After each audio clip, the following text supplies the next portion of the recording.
Tonight's episode of the Tuesday Night Cigar Club is brought to you by Drew Estate. Come experience the rebirth of cigars at www.drewestate.com and download the free Drew Diplomat smartphone app today to discover nearby retailers, RSVP to special events, redeem points to win exclusive Drew Estate merchandise, and much, much more.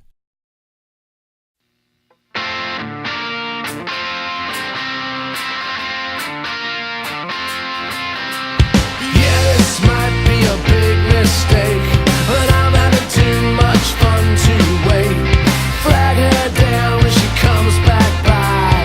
That one's yours and this one's mine. Bring another round. Bring another round. Bring another round. Bring another round. Bring another round.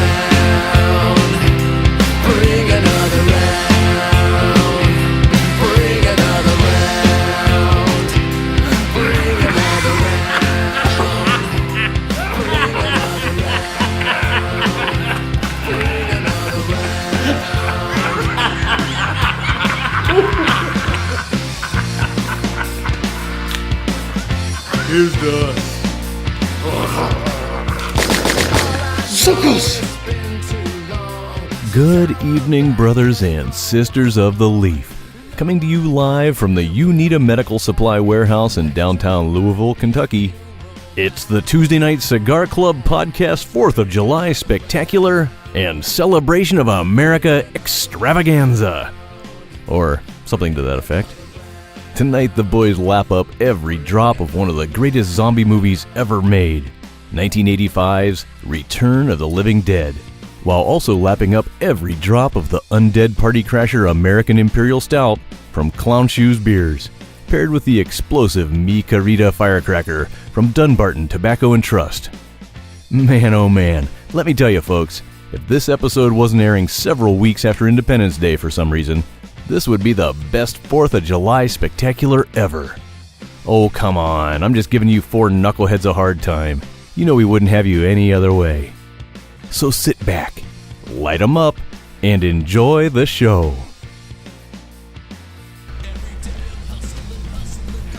Who let the cats out indeed? Oink, my good man. Oh, you guys ready to party? It's party time. It's party time? Man, it's good to have everyone here for a change, Doc. You've been quite a while. Dude, great to be back, fellas. You just got back from our nation's capital. Yes. Three of us, numbnuts, just got back from the Pennsylvania barn smoker since we saw you last. And,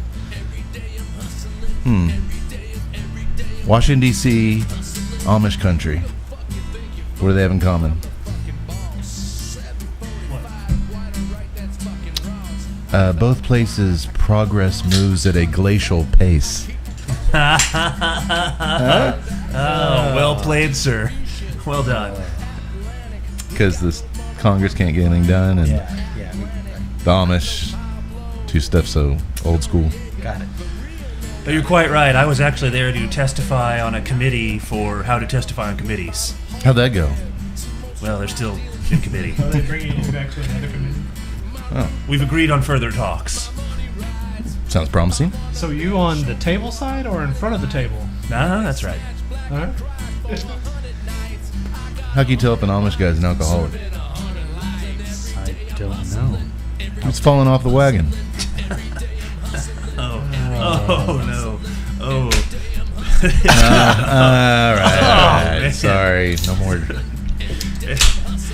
Just a regular red skeleton over here. Ted doesn't like my hard-edged brand of comedy. I befriended the Amish. They were great. They were great. Well, I mean, they drove me a little buggy. Make him stop. Make him stop. Hey, what do you call an Amish guy with his arm up a horse's ass? A mechanic. Great. Now we've offended the Amish. No. Like I said, we loved them. Are they going to watch this? If they did, then that's on them. I wonder if our Amish guy would watch it. They seem pretty liberal in his community. When we left, he was Down in shots. Yeah, he was having a nice little spot of bourbon there. He was having some Brixton mash, I think, wasn't he? Yes, he was. Some Brixton mash destroyer action. Boy, we had fun at Pennsylvania Barn Smoker. Doc, you're missed, but man, beautiful. Pennsylvania was just gorgeous. The three of us actually decided to buy a cottage there and spend our summers there from now on. Maybe you could get some of your new Amish friends to help you construct a... Well, we're still gonna be strawberry farmers. Is that what we're? Yeah. So we'll need them to come plow our fields. Yeah. We could have them No. raise a studio. Good old-fashioned studio A raising. good-fashioned podcast studio raising. Bring everybody over. Whittle us some David. new microphones. Yeah. As long as they brought the food. Yeah. Yeah, because I'm Um, not cooking over a campfire the entire time I'm there. No. They'll have to accept us in our ways as much as we'll have to accept them in theirs. Does go without saying, Doc. We were caught in some traffic behind a horse and buggy, and kinda fun. Yaks got out and shoved an ice cream cone in their face. Do you have a little buggy rage? Just a little bit. Buggy rage. I could just picture it when you said you were in Amish country. Somehow I just saw Cody just putting the ice cream cone in someone's face, and Todd acting all ashamed but not going to rush to anyone's defense. Hey, what's this? Clip, dick, clop, dick, clip, dick, clop, dick, clip, dick, clop, dick, pow, pow, pow, pow. Amish drive-by. All right, we're going to start the show. Fritz playing? We've started the show. What? Oh, this is the show. It was kind of like that Simpsons Enron You just spent Ride of like- Broken Dreams. You peaked, and then you just... You just spent like 5 minutes trashing the Amish. No, I didn't. Yeah, you did. Those are wholesome jokes. Those are not wholesome jokes. No, I like the Amish. There. I did too, and I don't want to get them mad at him because he looked as solid as concrete floor. I saw you looking at him a lot. Asshole. admiring the broad swell of his back muscles. I'm done. Who played the guy in Witness? Done. I'm The done. strong curvature of his calves. It was the Die Hard guy. God. Goodenough? No, Was it Alexander? No. Goodenough. Alexander Goodenough? Wasn't he the muscle-bound Amish guy in Witness? I don't know. Didn't care for Harrison Ford and his big city ways. They were Firm swell of it, the firm swell of his biceps. They were very accepting, very nice. Everyone was really nice. We went to an awesome brewery, Lancaster Brewing Company. Went there both nights, actually. It was so good. Yes. Highly recommend the cheese curds. Cheese curds? Cheese curds. The Boss Hog IPA was phenomenal. It was. Double IPA. Very delicious. Everything was really, really good. So if you're in Lancaster, Pennsylvania, go to the Lancaster Brewing Company. TNCC gives it really good. Straight up endorse. 3 thumbs up. And you know what? 4 thumbs up. You would have liked it. I'm gonna put your thumb in the mix. Hey. Welcome everybody. I guess we are starting. It's Tuesday Night Cigar Club, episode 76. What's known as a thumbs up by proxy. Oh man! Told you I was doing a lot of wheeling and dealing there. I was gonna say, was that part of your committee talks? Yeah. What you need, Tut? Oh, I got it. Well, boys, we are here, so we might as well do some drinking and smoking. Well, if we must. If you'll look in front of you, you each have 2 cigars tonight. Same cigar, they're just really little, so decided to double up. It is, being that yesterday was the 4th of July, this is our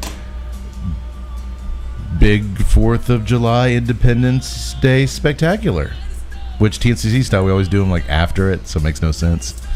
But you can listen to this next July 4th with your friends and Celebrate independence the entire month long. now you're Why not? talking. Do you guys have a good 4th of Yes. July? Had a great 4th of July. Man, I got pretty hammered. Yeah, that's what you're supposed to do. But I got a job to do, so here we are.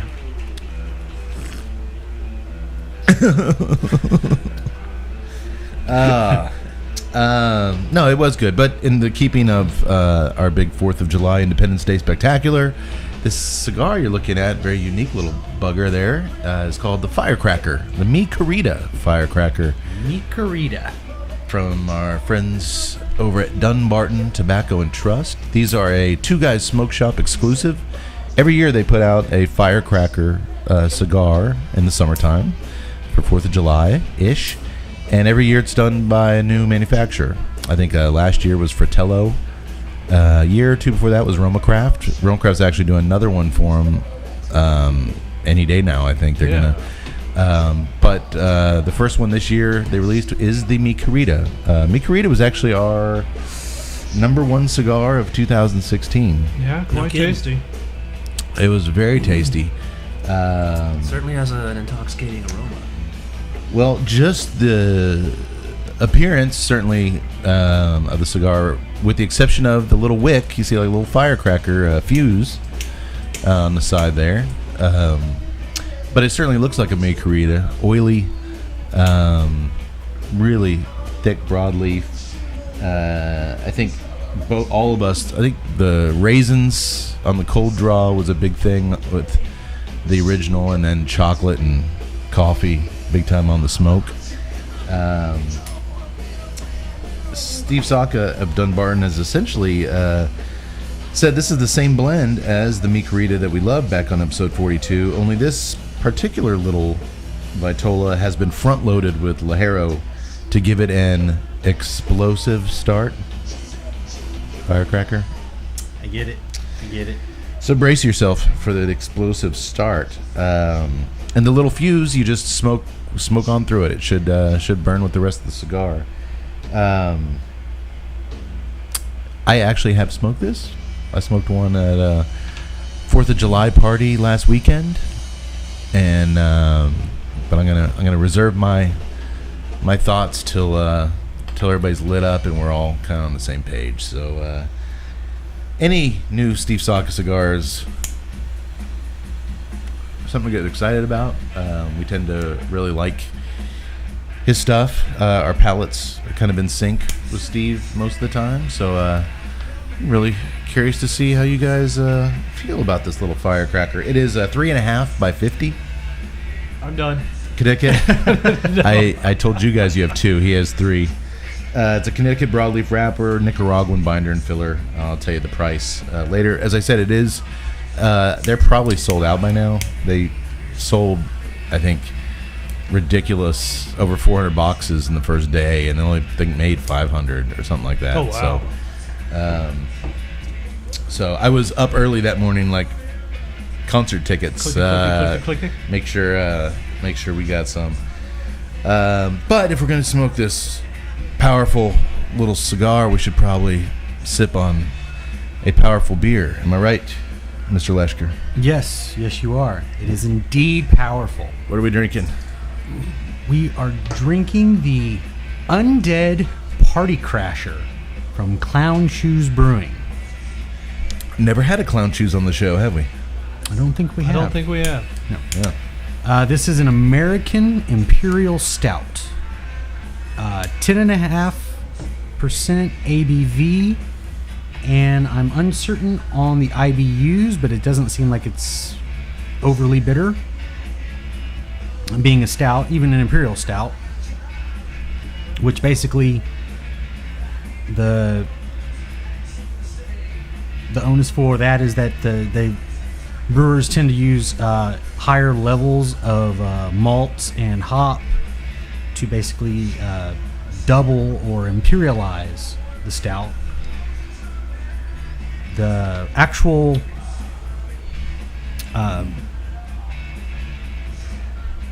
corporate thing for them is that in a world full of uncertainty, hardship, and people trying to hold us back, do we need the undead and trademark attorneys too? Clown Shoe says no. Die monsters die. Forces of Darkness brought about a change in the name of this beer, which was released to celebrate our 2nd anniversary, but it still sports signature dark malts, holy water, and malt smoked locally with hickory and ash. Holy water? Holy water. I'm not actually sure if the water was blessed or if it's just, but I really hope it was. I could really use some holiness in me. Domine Christum. But Clown Shoes itself, Clown Shoes itself launched in 2009 in Ipswich, Massachusetts. And actually started by a gentleman by the name of Greg Berman. Started brewing small batches. One of the first they did was called the Hoppy Feet Black IPA. It was very well received, and he continued to go on and make other things. They've always been relatively, inventive. One of the other existing styles is Josh the Guava King. They've got other called Tony the Emperor of the Equator. So they just like to give their beers some very nice, exciting names, but they do taste fantastic. Doc, last time I was riding around with you in your truck, I saw a pair of clown shoes hidden under your seat. What's that all about? Are you sure you want to pursue that line of questioning? Not at all. Remember, he who wears the clown shoes laughs the clowniest. Makes sense. Yeah, I'll have to go with I'm it. I'm pretty it. sure this is Doc's testimony at the committee last week. Okay, maybe I was summoned to the nation's capital to give it. Well, let's just. Either way. Thank God there was a huge immigration demonstration going on. It really took away from any of the business I had to conduct.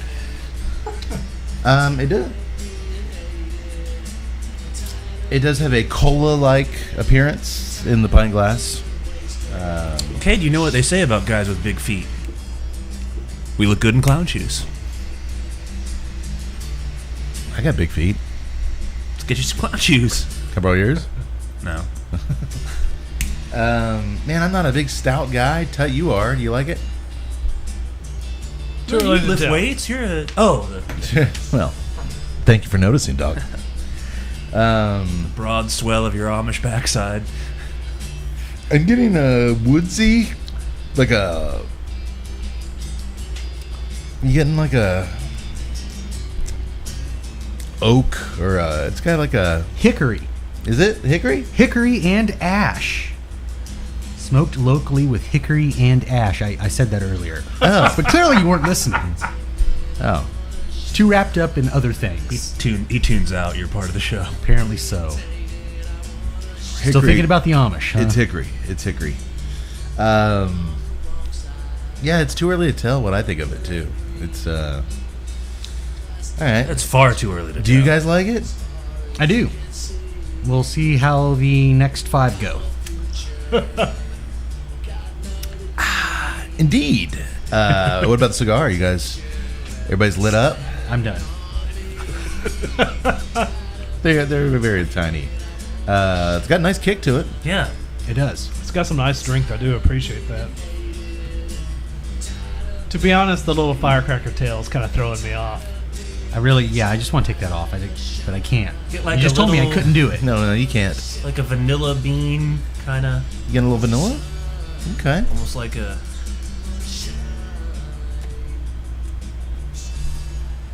For me, it's got that espresso, that coffee. Yeah, there's something. From I don't drink a lot of coffee, but that's kind of... That the original Mi Querida had gobs of. Boy, I haven't had a core line Mi Querida in quite a while. I definitely do feel this is a little more burning in the nose and a little. It does seem a little bit ramped up strength wise. Not terribly. I mean, it's not a eye-watering Your eyes have sealed shut. burn, but are you guys still here? It's a strong little cigar. It is. You can take off the fuse if it's bothering you, but No, I'm going to smoke it as intended. well, what if that little fuse is made of pure Lajero and Well, that's why I'm When going to that- smoke it as intended. you're a cigar scientist. You can't cut corners. No.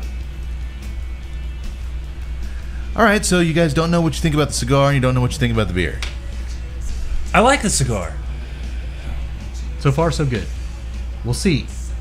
I do like Not the that there's cigar. much to see. It's, I just think that the little tail is kind of... Nice. It's burning Distracted. slowly. Nice ash. Nice smoke. I got the vanilla bean coffee kind of flavor there. I'm enjoying it very much. I'll take it. The beer is, I'm sipping it because of its potency. That's how I usually start. Yeah.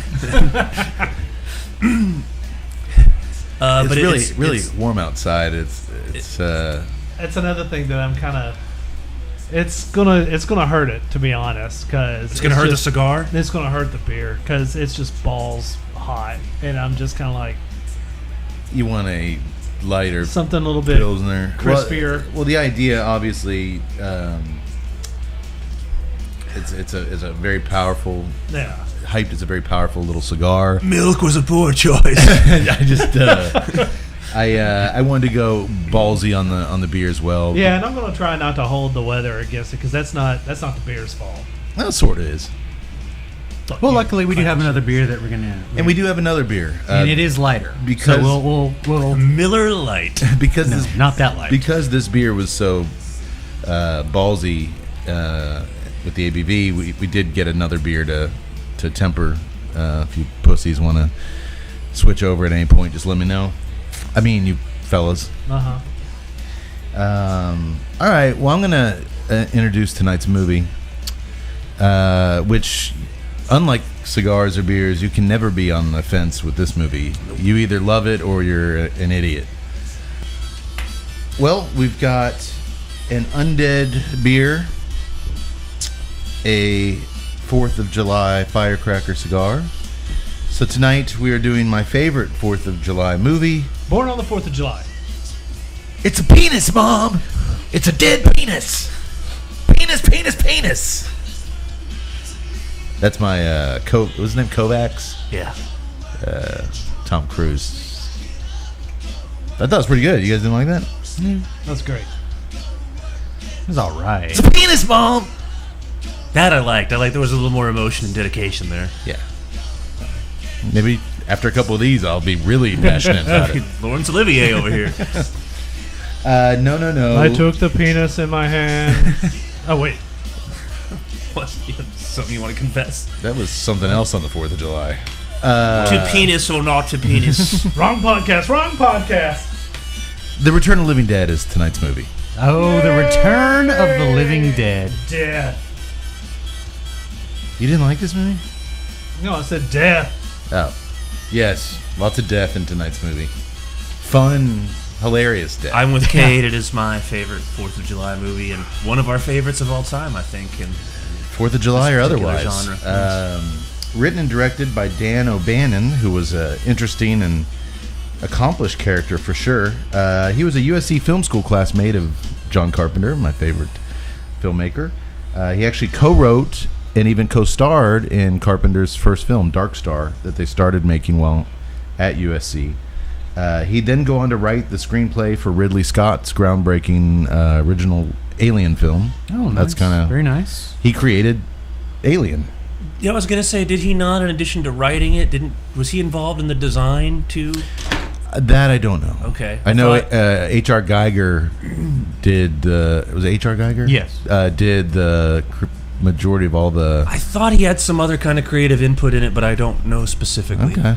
But yeah, that alien bursting out of the chest that's Dan O'Bannon. You have him to thank for that. Maybe he just said make the alien more penisy. It's a penis alien, Mom.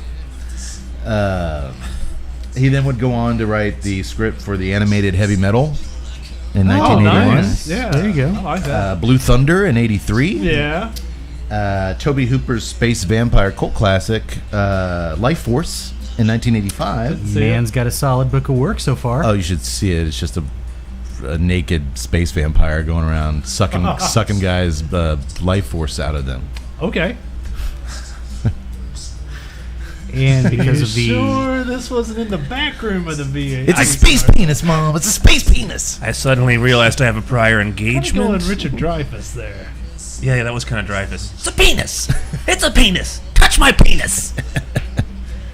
That was Gryffindor's tribe. Touch my penis. Is that what that movie was about? God damn it! Touch my penis. And then his final. Damn you, Tuttle.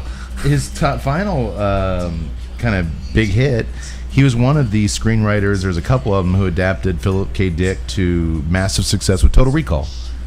Another Dan O'Bannon. Really? So you've seen a lot of this I guy's. had no idea he had involvement in that. Yeah, he's one Wow. of the, he's one of This the guy writers likes on to that. work with Dick a lot for some reason. Yeah, just so penis. It's Philip K. Dick, Mom. That's a pretty damn impressive filmography. Yeah, it is. I take it over a stick in the eye. But inexplicably, he was only able to shoot 2 feature films as a director, and this being really the only one you've ever heard of. The other one came a few years later, and I've actually never seen it. I don't think he was too happy with it. But this is certainly his standout to horror fans, his claim to fame. Yeah, you can have your Alien, you can have your all that other stuff. Return of the Living Dead is all I need from Dan O'Bannon. It's potentially one of the best. I would say it's definitely one of the best zombie films ever made. And for me, it's easily top 3. But it's possibly the greatest horror comedy. And I was going to say, wouldn't Eat Shit and Die, Shaun of the Dead. Easy. I'm just kidding. Wouldn't you say that it's almost really one of the first ones like that kind of balanced hardcore horror with the humor? It was, and a lot when he did the screenplay, a lot of the producers and they didn't really know what to make of the script. It was just so different than when it was a long legal battle to get them to be able to use The Living Dead in the title. One of the original producers and writers, John Russo, made the original Night of the Living Dead with George Romero, and they kind of had a friendly legal thing where he wanted to go off and make some sequels while George Romero was doing Dawn of the Dead at the same time as around this. And so yeah, they got to where they could use The Living Dead in the title, but they had to work for it. And then they got this script, and it was just not at all the straightforward Romero style, dead serious take on the genre. And that's what drew me to it as a kid. That's what made me fall in love with it, was that it wasn't because you're not going to beat George Romero at the zombie game. Yeah. So you better do something different with it. I was about to say, I don't know whether it's the best, but it's definitely one of the most memorable zombie films. Even when I forget the name of it, I remember the movie. Yeah, my top 3 are probably Dawn of the Dead, Fulci's Zombie, number 2, and then this is probably 3rd. And you know what? I'd probably put Shaun of the Dead in top 5. I mean, it's a great movie. I was just kidding. But yeah, it's fun, and like I said, it's a July 4th movie. So let's have some fun tonight, boys. Let's do it. You know what? This cigar is considered, before we dive into this movie, it's considerably stronger to me than what I remember the Mi Querida being. You've smoked a lot more Mi Querida than I have. Do you agree that It is a little bit more cranked powerful. up a little bit? It is a little bit more powerful. I have not gotten any of the chocolate that was so present in the core line. To me, it's just coffee and earth and just Lajero strength. Yeah.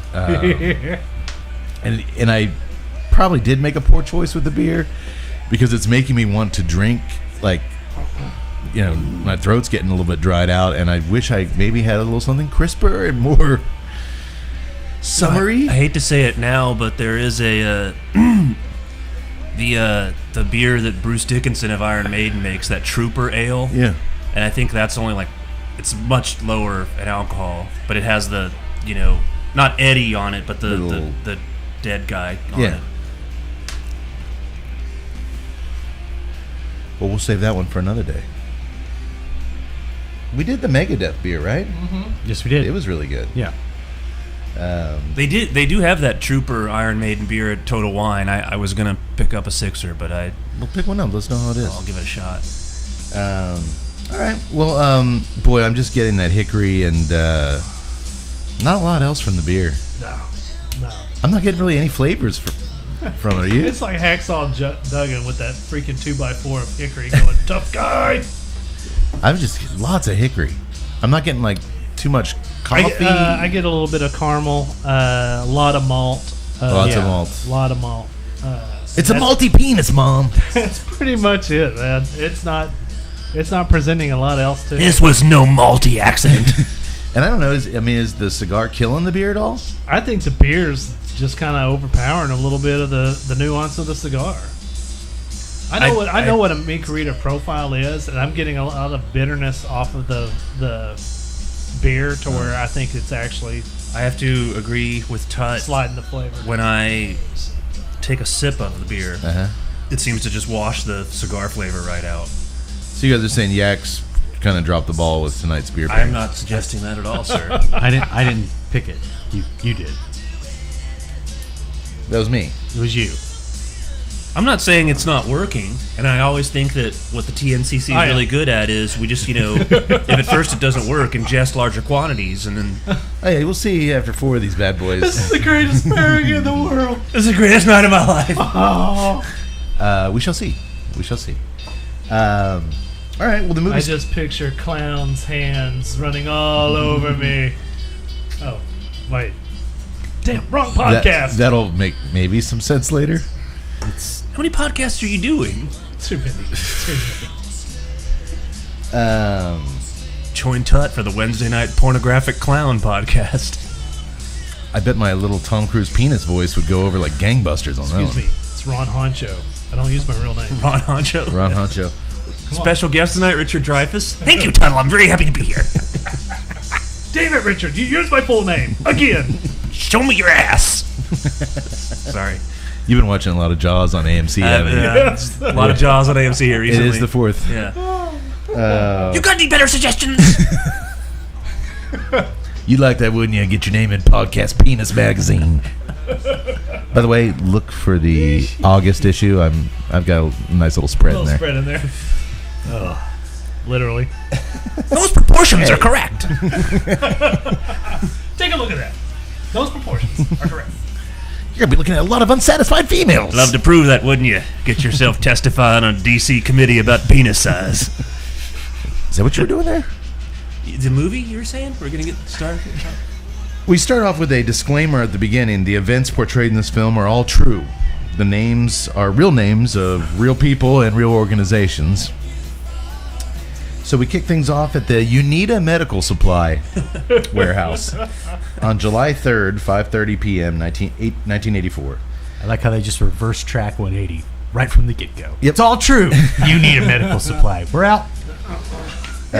Bert Wilson, the owner, is clicking his heels. He's heading out the door for the big 4th of July weekend.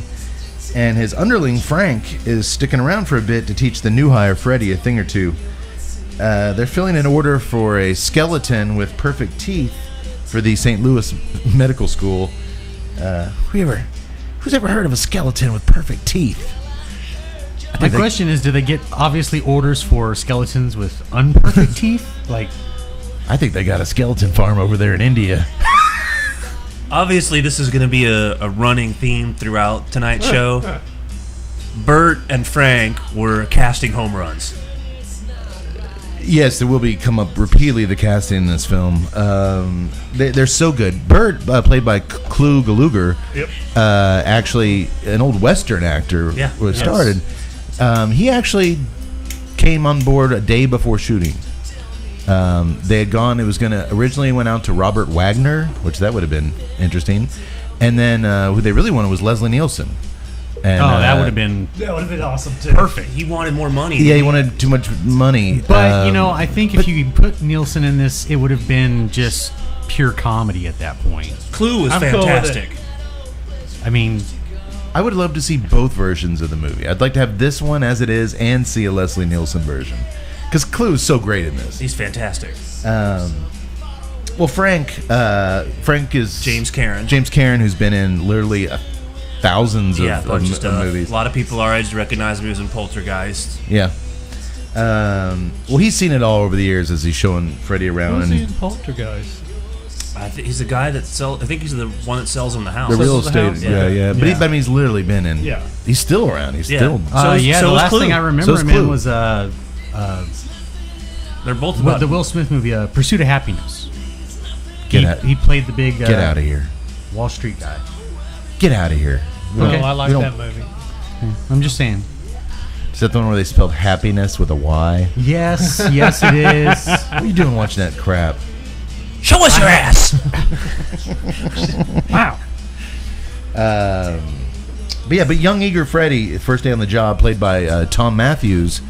Was this coming right before? This would have been before Friday. Right Part before 6. his starring. What got him really blown up with horror guys as Tommy Jarvis in Friday the 13th Part 6. That was 86. That's a good 1-2 punch here for young Tom Matthews, who I believe was a college roommate of George Clooney. Either that, or when they first moved out to L.A., they were rooming together for a while. Yeah, he's old buddies with Clooney. So across town from the warehouse, Freddy's punk friends and his wholesome girlfriend Tina are trolling around town in a beat-up old convertible with spray paint all over it. They're bored senseless, and they decide they're going to go pick up Freddy from work when he gets off work. The gang, speaking of casting, is led by Suicide. You can see on the screen there behind the doctor, played expertly by Mark Venerini, who would actually go on to commit suicide about a decade later at the age of 35. Sadly. And he also appeared in Friday the 13th Part 5 as another psycho. A lot of crossover with the Friday the 13th world in this movie. Another character, Spider, part of the gang, Miguel Nunez, is also in Part 5. Goddamn enchiladas. Ooh, baby, hey, baby. But like you said, the cast is just perfect to a T in this movie. It wouldn't be what it is without everyone doing The nerdier punk, John Philbin, was also in Children of the Corn. He is a small part in that. Well, he's the one that gets sacrificed right off the beginning. And several years later, almost unrecognizable, he is the fourth member of Patrick Swayze's Dead Presidents in Point Break. Yes. Oh, is he one of those guys? Yeah, there's Patrick Swayze, Bo Jesse Christopher's younger brother, James LaGrosse, and the other guy's he's got curly red hair and a goatee, but that's him in Point Break. Huh. Yeah. See you in hell, Johnny. Oh, that's LaGrosse. That's LaGrosse. Well, he ended up getting that one because he did a movie. He had the lead role, North Shore, one of the 80s surfing movies. Yeah. So. Yeah. Well. Oh, so he was actually like a real surfer then, probably. Yeah. Okay. He did that movie in like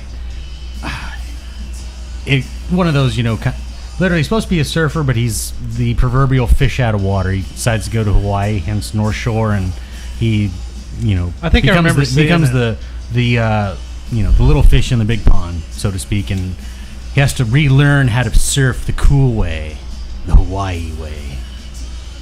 Yeah. Question, Cade, is that supposed to light the firecracker? You might have to light it. You probably, if it doesn't self-ignite, you might want to just blast it with the lighter and get it going. I just lit mine, and it's actually a fuse. It's a bomb. It looks like a little punk. It looks like a little. It does. Like you'd light your firecracker. So sweet if it was a sparkler, but Yeah, wouldn't it be funny if it was like a total joke cigar and it blew up in our face? Well, back at the warehouse, Freddy asks Frank, what's the craziest shit he's ever seen on the job? And he tells Freddy that years ago, back in 1969, the government had a toxic gas that, when unleashed, made all the dead bodies in the warehouse twitch and jiggle like they were alive, just like in that movie Night of the Living Dead. I like the way they reference that. Typical military fuck up. They delivered. They put the bodies in these canisters and they delivered them to the Unida Medical Supply Warehouse for some reason. And even more inexplicably, they kept them and they just put them in the basement there. and we'll deal with that some other time. And 20 years later, and Frank is just chomping the bit to show Freddy. He's like, "You want to see him in the basement?" And they go downstairs. So they go down the basement, and no sooner does Frank, Freddy's like, "Those things aren't going to leak, are they?" Hell no.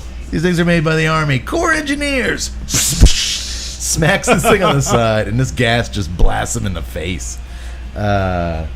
Just drops him, knocks him out cold. We see the gas travel up through the basement into the meat locker where the cadavers are stored, and we see the one cadaver that's there. The just one, 'cause it's twitching. a holiday weekend. They want to keep a fresh stock. They only have one cadaver, thankfully, and you see it start to twitch and hanging on the meat. I love the delivery though. Hell no, these things are made by the U.S. Army Corps of Engineers. Smacks it and just bam. Well, meanwhile, an army general arrives home, a very well compensated army general, arrives home to his mansion, where despite his wife's attempt to make him, this grumpy old bastard, happy, what's for dinner? Oh, I made your favorite, lamb chops. I had them for lunch. It's one of my favorite little throwaway exchanges. How was your day, dear? The usual crap. He's like drunk army dad. What's for Except without the drunk part. No, he goes and makes himself a does drink. he? Yeah. What's for dinner? Your favorite, lamb chops. Had them for lunch. Serve Yes. those at the military commissary, apparently. I was really just waiting for him to be like, "Fuck you." Just look over. That was next. That was after we left. That was coming up. Would you like some salad, dear? Fuck you.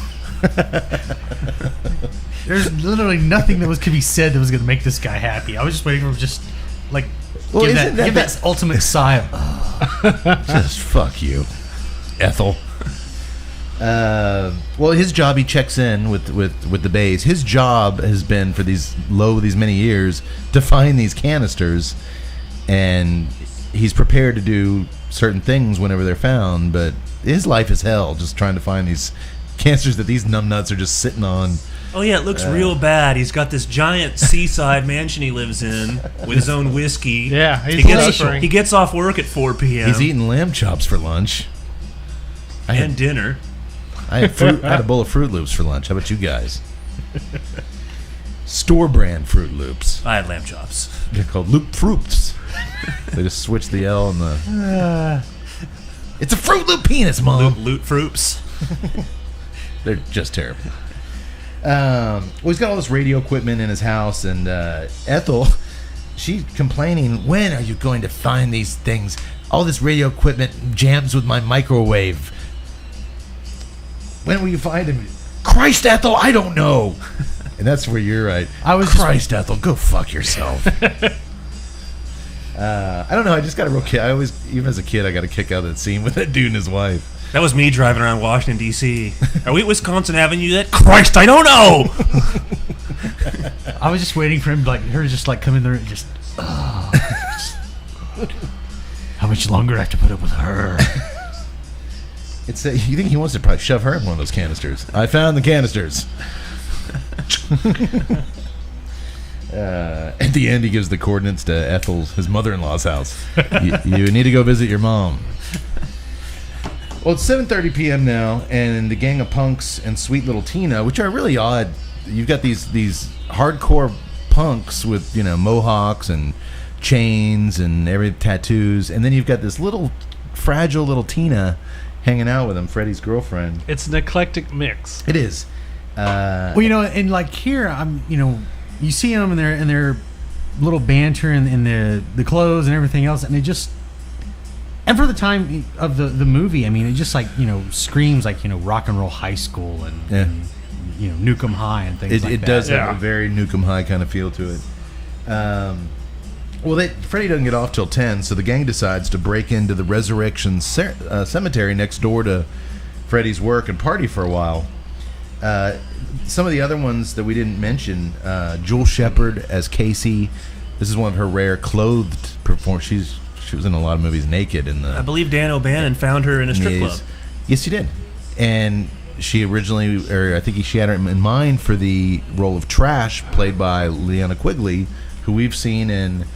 We just saw her last episode. She was in Beach Babes from Beyond. She was the swimsuit lady who kidnapped the main one. Yeah. Oh, okay. And then she was also in Robot Ninja as Burt Ward's secretary. Gotcha. Very nice. Very nice. I guarantee you no other podcast has done 3 Linnea Quigley movies this year. None. Or a single Burt Ward movie. We did 2 of those, too. Burt Ward was in both of those. So Leanna Quigley and Jewel Shepard, 2 also kind of horror iconoclasts. Linnea was in original Silent Night, Deadly Night. She was. She got stuck on a big pair of antlers on the wall right through her boobs. They're antler boobs, Mom! But she's a legend. And speaking of legends, let's take a quick moment to talk about the legendary Liga Privada from our friends at Drew Estate. 10 years ago, Drew Estate created Liga Privada. the hardy broadleaf bully that changed the cigar world forever. But it did not come easy.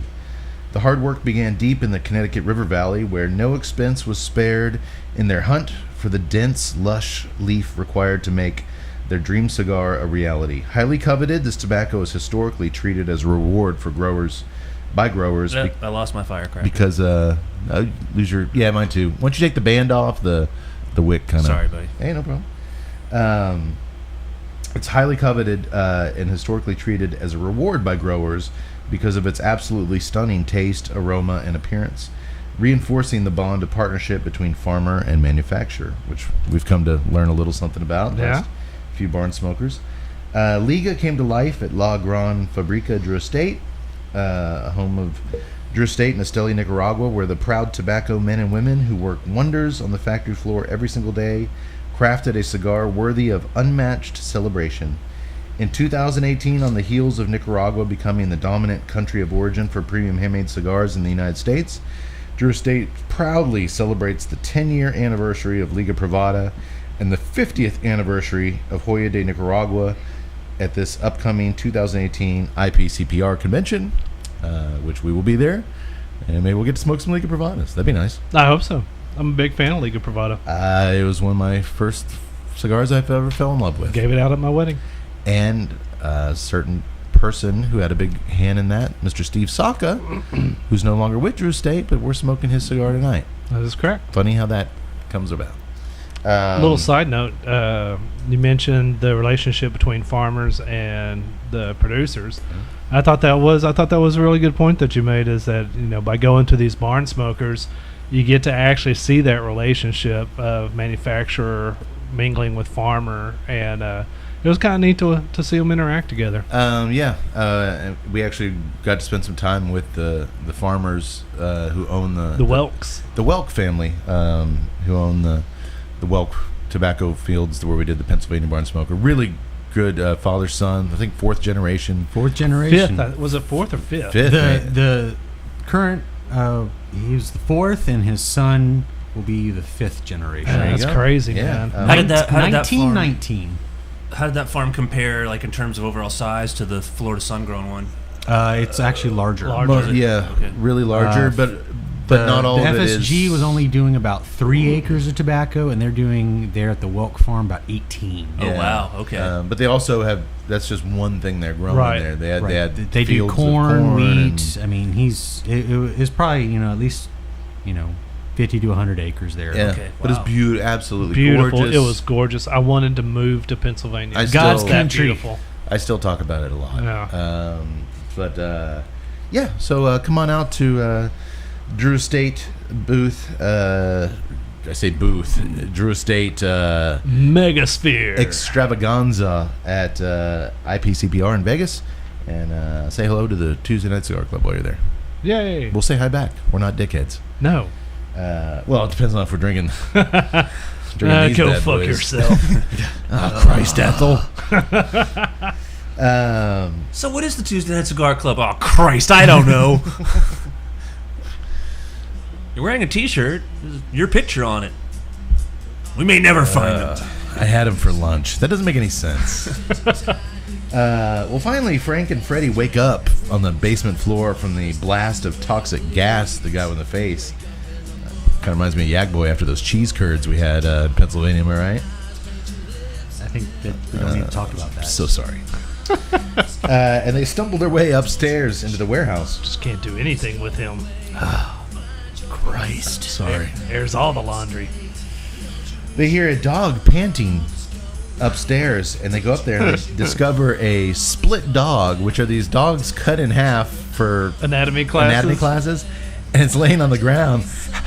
It's been brought back to life. Well, I'm more questioning the fact that as you're looking at this dog that's been cut in half, you're like, well, isn't this like a fake thing? Like it's plastic or something? No, it's literally a dog that was taxidermied and someone just cut it in half with the saw. Yeah. So I'm wondering, like, where's the other half of the dog? In the Tucson. warehouse? That's It's in Tucson. yeah. Or at the University of St. Louis. St. Louis Medical School. I was just wondering because Well, Frank does what any of us would do. He grabs a pair of crutches and just starts pounding the shit out of it. Die! And then they hear moaning coming from the cadaver freezer. Fuck that. They rush into the office and lock the door. Did you guys notice the eye test poster on the wall in the office? No. It says Bird is a slave driver. If you read the letter, it's an eye chart, but it's like B and then URT. If you read it, like the letters, Bird is a slave driver and a cheap son of a bitch who's going bald too. Ha ha ha. Read that and you've got 20/20 vision. That's a real eye test, by the way. Oh, okay. Awesome touch. Doctor, you've seen that in the... Yeah, in the I've fields? administered it myself. Well, they're freaking the fuck out. My God, the vision one has to have to read that eye test. Barking split dogs, cadavers moaning. Freddy wants to call the number on the side of the tank, which Would any make logical complete person would do. sense. Oh, you don't want the army crawling around this place? Do you know what that'll do for business? Frank yells. So he takes a sip of water, calms down. I'm calling the boss, which is the worst person you could call. Everything Bert does is pretty much just terribly wrong. In the cemetery next door, Trash, played by Linnea Quigley, asks Spider if he ever fantasizes about dying. She does. She thinks about a bunch of old men biting her and eating her alive. And then she tears off all her clothes and starts dancing naked on top of a grave. I just love the off-the-camera audio as you hear, Trash is getting naked again. Oh, here we go. So everyone gets out their road flares and just starts dancing around her as she does this strip. You can tell this is dance. a common occurrence in this gang. This happens every weekend. All of a sudden, Richard Dreyfuss's head pops up on a tombstone. Nice. Remember back in high school when a young doctor used to talk about how he fantasized about old men eating his body and then he'd rip off his clothes and dance on top? Again, I'm telling tales out of school, aren't I? Yes. You're right. You can't confess anything to him. No. Summer nights. Hey, I cherish those memories. And apparently How long we been all of friends? our viewers across the globe do too I'm now. wondering how many of these beers will make that memory go away. There's only one way to find out. That's what our listeners are saying right now. I wonder how many beers will make this podcast go away. Oh my god. Hey, if you don't like hearing about our wangs and us doing naked stuff, tough shit. When are they going to stop talking about their wangs? Christ, Ethel, I don't know. Christ, Tuttle, I don't know. Well, Bert has... Vincy, I made you lamb chops again. I had them for lunch. Bert has returned to the warehouse. Man, he was ready to party. He was so excited about getting out there and partying. And he's back. And now he's freaking the fuck out.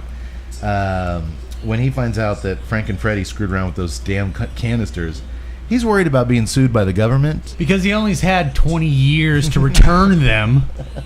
He's worried about being sued by the Darrow Chemical Company who made this gas, which I think was a veiled slide on Dow Chemical Company. And the only solution he sees is to destroy all the evidence of what just happened, which means opening up the meat locker and confronting that moaning cadaver in there. So he grabs a pickaxe. Freddy had suggested a surgical drill to drill the brain. That's what they did in the movies. Yeah. But Bert, he knows better. Give me the pickaxe. Which he then promptly hands to Frank. Oh, This Bert. was you caused this, you solve it. Bert goes and positions himself in the... Yeah, he grabs onto this case. He gives him the combination to the padlock. You brain it with that axe. This cadaver comes out full speed, just running towards him. It's like a yellow. It looks like a formaldehyde bloated corpse. It's just real yellow and waxy. It looks great. Like it looks. They did great. They would totally do that CGI now, probably, and it would look terrible. So they unlock the freezer. It comes running out.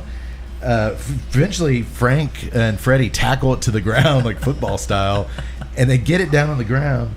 So Bert takes a bone saw. And First he brains it with the pickaxe, and Which so does nothing. So its head is just stuck to the ground with this axe, but it's still going crazy. So he gets a bone saw and he proceeds to saw the head off. First feature in the great line: "The brain. You were supposed to hit the brain. I hit the fucking brain."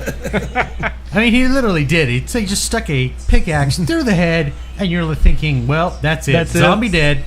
Fuck no. And that's a differentiate that I like. I like the fact that this isn't the normal trope, because, correct me if I'm wrong, this is like one of the first divergence from there. Once Romantic came out with Destroy the Brain, everybody destroyed the brain. This movie veers a couple different ways. I'll get into that a little bit later. That's one of the things I remember from seeing it as a kid, was just what an expert use of curse words Clu Gulager is. Yeah. It just rolls right out. And I'm quite proficient myself, but he's in his late 50s at that point. I mean, it's just perfect. And if you ever watch interviews with Clu, he's a character. He was made for this role. Yeah. So he saws this poor cadaver's head off, and the cadaver then proceeds, now that it's free of its pickaxed head, it bench presses itself off the ground, does this little dance. This headless corpse is just running around, and you're like, it makes no sense. All while James Cairn in the background is going, oh, no! Dude, he's just an emotional mess. Well, eventually Freddy sacks the cadaver like a linebacker, and they get it, and they decide they got to destroy this thing completely. Burn its bones, everything. So Bert looks out the window next door, and he sees that his old friend, Ernie Kaltenbrunner, is working late at the crematorium next door. How convenient for that. Yeah. And he has an idea. Yeah, but can you trust that bastard? I've known him for 25 years, but I'm not too sure. I don't know we have a choice, Frank. Frank is always very suspicious of Ernie, which I think I might know why. We'll get into that later. More importantly, how are they going to get the cadaver over there without anybody catching on or whatever? Give me that bone saw. Give me the bone saw. Someone who owns a medical supply company, he's so skilled. Yes. Makes you wonder what other funny business has been going on over there. They've been keeping. I wonder where they get all these perfect teeth. I think he had a secret.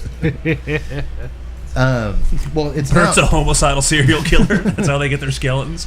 It's now 9:16 p.m. in the cemetery, and Freddy's girlfriend Tina is imploring Trash to put on her clothes. The show's over, for God's sake. But Trash is still horny and naked, and she starts rubbing up against Suicide in a desperate show of affection. Fuck you guys, man. You think this is some kind of fucking costume? It's a way of life. I just love the fact that this just hot little thing is rubbing all. He just does not. He's not even affected. No, he's I've seen this for the 1,000th time. I was about to say, he's seen this like every weekend. He just wants some real friends, and I was really waiting for him to be like, ugh. He's just pissed off. Fuck off. They only call him when they want to ride somewhere. But he does kind of clear the area because Chuck the nerd is over there, and doesn't he say like "scram geek"? Yeah. I love Suicide. I was just waiting for him to look at her and be like, "Give me some lamb chops." I had it for lunch. Even Suicide's eating lamb chops. God, It was the 80s. Everybody's eating lamb chops. That I was just waiting for Suicide. God, I didn't run away from my home. My dad was a jerk. All he ever wanted was lamb chops. He's the Colonel's son. Oh, that's a nice twist. Well, I'm just saying, that's what I thought immediately. I was like, these two guys are like, they know each other. Yeah. When will we find our son? Christ, Ethel, I don't know. Oh, and then he pushes Trash over the side. Have some respect for the dead, will you? Man, what a complicated guy. So full of emotions. The guy you were talking about, the preppy Chuck, tries to put the moves on Casey. But she's focused on what appears to be, she sees Freddy and two other guys carrying a stretcher full of moving bags over to the crematorium, and everybody's like, that's crazy. What would... Is that Freddy? It clearly is, because he's like 50 yards away. They can see him perfectly. No, what would Freddy be doing going to the crematorium at this hour? Well, sure enough, despite Chuck saying what we all just saw, that's crazy talk, we then join Freddy, Frank, and Bert as they haul a bunch of body parts over to the local crematorium for Bert's buddy Ernie to help them out. How did they show up at the door? Ernie boy, how long we been friends? Doctor and I were talking about this earlier today. Anytime a dude shows up at your place at night and the first thing he's asked is how long you've been friends, you know something horrible is going to go on. I wrote that on my notes. How long we've been friends? Ah, shit. It's never going to be like, because here's something I want to do. How long we've been friends? It's never going to be like good for you. Like, no. I was thinking about how long we've been friends and I brought you something. No, you're always going to want something. Well, Well, first clue to Ernie's character is that when he's breaking out the rigor mortis and listening to his headphones, he's listening to the official song of the German Africa Corps, the Yes, army he is. commanded by Rommel when they fought in North Africa. The character of Ernie, played to perfection here by Don Calfa, is long rumored to be an ex-Nazi in hiding. He shares his name, Ernst Kaltenbrunner, with a famous Nazi. And I guess in the DVD commentary, Dan O'Bannon actually does say that he's an ex-Nazi. He's got a Luger. He does have a Walther P38 German pistol. Yep. He is listening, as the doctor said, to the German Africa Corps march song, Panzer Rollen in Afrika vor, while he does his embalming work. A little bit of history for you. There's a Said that a photograph little of too Eva well. Braun in his laboratory here. That's He's a Nazi. He's got a crematorium. and when it starts raining later, he refers to the rainstorm coming down like ein betrunken Soldat, which means a drunk soldier in German. So there's a lot of clues here. Nazi. But what I like about I've probably seen this movie 50 times over the last 25 years. I never picked up on the Nazi thing. I just went over my head as a kid. I mean, I never. That's one of the reasons I like. Sometimes we do these movies that I've loved my whole life. I learned something. Like I never picked up on that. Nazi I didn't stuff. either. I actually listened to the audio commentary when the DVD first came out, whenever that was, 10 years or longer. So that was the first time when O'Bannon said it. I was like, oh, shit. A lot of clues there. Well, Ernie is a dedicated funeral preparer, and despite Bert's explanation that it's just a bunch of rabid weasels in these bags, that Oh, dude, great delivery. What is that? Rabid weasel. talk about quick thinking, lamb chops. Rabid lamb chops. He says they basically got a shipment of rabid weasels in, and he doesn't want the government coming in on his business. It's gonna be bad for business, so he has Ernie if they can just burn him alive in the thing. Oh, good God, Bert, that's inhumane. Let me at least shoot him first. And that's when he's like, this isn't gonna be so simple. It ain't weasels in the bag, Ernie. Ernie, it ain't weasels in those bags. So they unwrap one of the bags, and it's the severed arm of the cadaver, which quickly grabs Ernie's tracksuit pants and starts shaking him. And it's such a good scene. You just see Bert. Ernie. Oh, Ernie. And apparently Dan O'Bannon never made the connection that his two main characters were Bert and Ernie. Like, I always thought that was kind of a funny thing, but I guess that was just happenstance. Yeah, I think he knew what he was doing. You think so? I think he knew. Well, now that we've got the gang well established over at the crematorium, speaking of burning things, I see Yax, you're about halfway done on your cigar. Yes. Tut, are you about to light up your second? Yeah. Doctor as well. What was your impression of the cigar? I really liked it. I usually have a little more difficulty than you guys in being able to articulate the different flavor notes, but even more so with this, I just know I liked it. It had that coffee kind of flavor. It never wavered.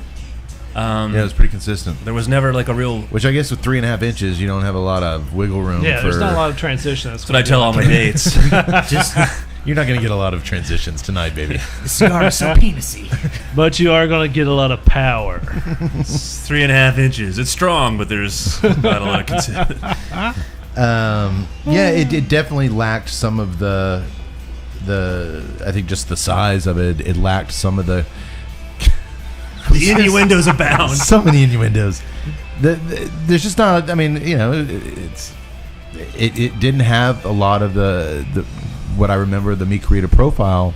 But as far as strength, as far as it does have that characteristic rich coffee note. If you're a fan of Lajero, you're going to love this cigar. Which you are. Yes, and I do like this cigar a lot. Never had to be relit. I had to get the... Oh, no, construction was construction fire. is Yeah, flawless. that's been solid. It's pretty much a classic Saka stick. It really is. I've really enjoyed it. The only thing questionable that I come up with is like, am I getting the woodsiness?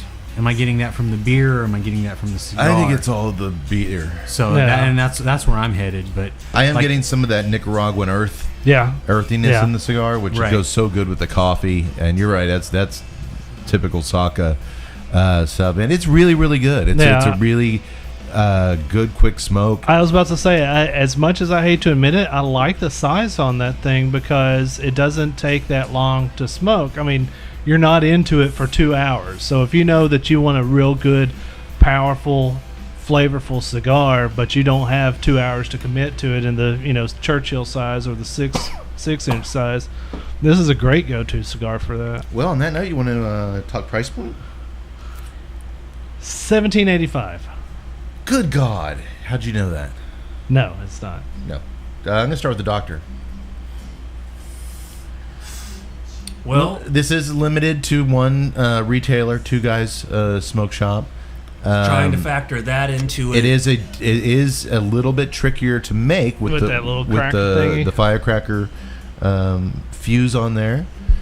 Yours stayed on when I took off my band. That was my one concern, because I was like, once you clip that end, yeah, and I was trying to like do it and not clip it, which was kind of difficult because it just literally folds right off the end. Yeah. So I was trying to clip the side to get a draw, but I still ended up. It's a novelty. Yeah. And so far, it's stayed on, but I don't know. I'm gonna guess $12. $12. Yeah, it seems high, but it is limited. It's rare. They've like you said, one shop. I'm gonna have to. I'm given the size and everything else. I don't think they'd want to go just gangbusters on. I'm gonna say 10. I'll go $13.50. $6.99. Very nice. You're shitting me. Very nice. Wow. Nope. I got a box of 20 for, I think it was 125 shipped, maybe. That's not bad. 120 something shipped. Yeah, that's really nice. That's good value. Yeah. Wow, a limited, That is really, really nice. high quality smoke that they don't rake you over the coals with the. Yeah. I thought for sure limited, difficult to make. It's a good quality cigar. Rare. I thought like, this is double digits easy. Yeah, and once these are sold, they're gone. You're never going to get this again. This is our stick this year. This is it. Yeah. I purposely guessed high because of that. Yeah. But even so, if you had just said it was not limited and not hard to get, I would probably have guessed 10. Me too. I wouldn't have gone under 10. $6.99. Look how happy that made him. Steve's probably going to listen to this. Oh man, I should have asked for more. He's got no. This is all. That's two. Two Guys sets the price. Yeah. And like I said, Roma Craft, theirs is going to be coming out, I believe, this same year. So I imagine the price would be comparable. Yeah. So yeah. All right. We all like good the price. job. Yeah, good job. Good job. So thumbs up on the cigar all the way Yeah. around. You guys are lighting up another one. You're still going yours. Yeah. I'm going to be lighting up another one here shortly. Yeah. Okay. The beer, boy, I just I don't know. It does taste good, but I think on this particular instance, with the current weather we're having, I think this would have been fantastic, say around October, November. I was just about to say this is a fantastic. It would coat the insides, keep you warm. Whereas right now, I don't need anything coating. This would be a great beer when you're watching some college football on a Saturday night around Halloween. Oh, they're talking. Yeah, I can see that. All right. Well, I'm sure there'll still be some in the fridge then. So, It was a nice, cool 65 degrees outside. This would be perfect. Unfortunately, It hasn't been we're about 65 twice degrees in about that 3 temperature. months. well, you actually can't win them all. Can't you? Oh, Just do better with the pairings next time. Huh? Once again, wasn't me. Maybe check the weather. That would always be nice. Hey, Tut, you like cats? yeah. How does a cat know what the weather's going to be like? How? It checks the Furcast. All right, let's record. All the memorable We're back things. from break. Let's. Well, you didn't like Amish jokes, and now I can't tell cat jokes. No, you can't. Oh, you can't you tell cat jokes. tell good ones. Just stick to the penis jokes. Look, I got 2 kids. I hear a lot of really bad jokes. All right. What's a dentist's favorite animal? What is a dentist's favorite animal? A molar bear. I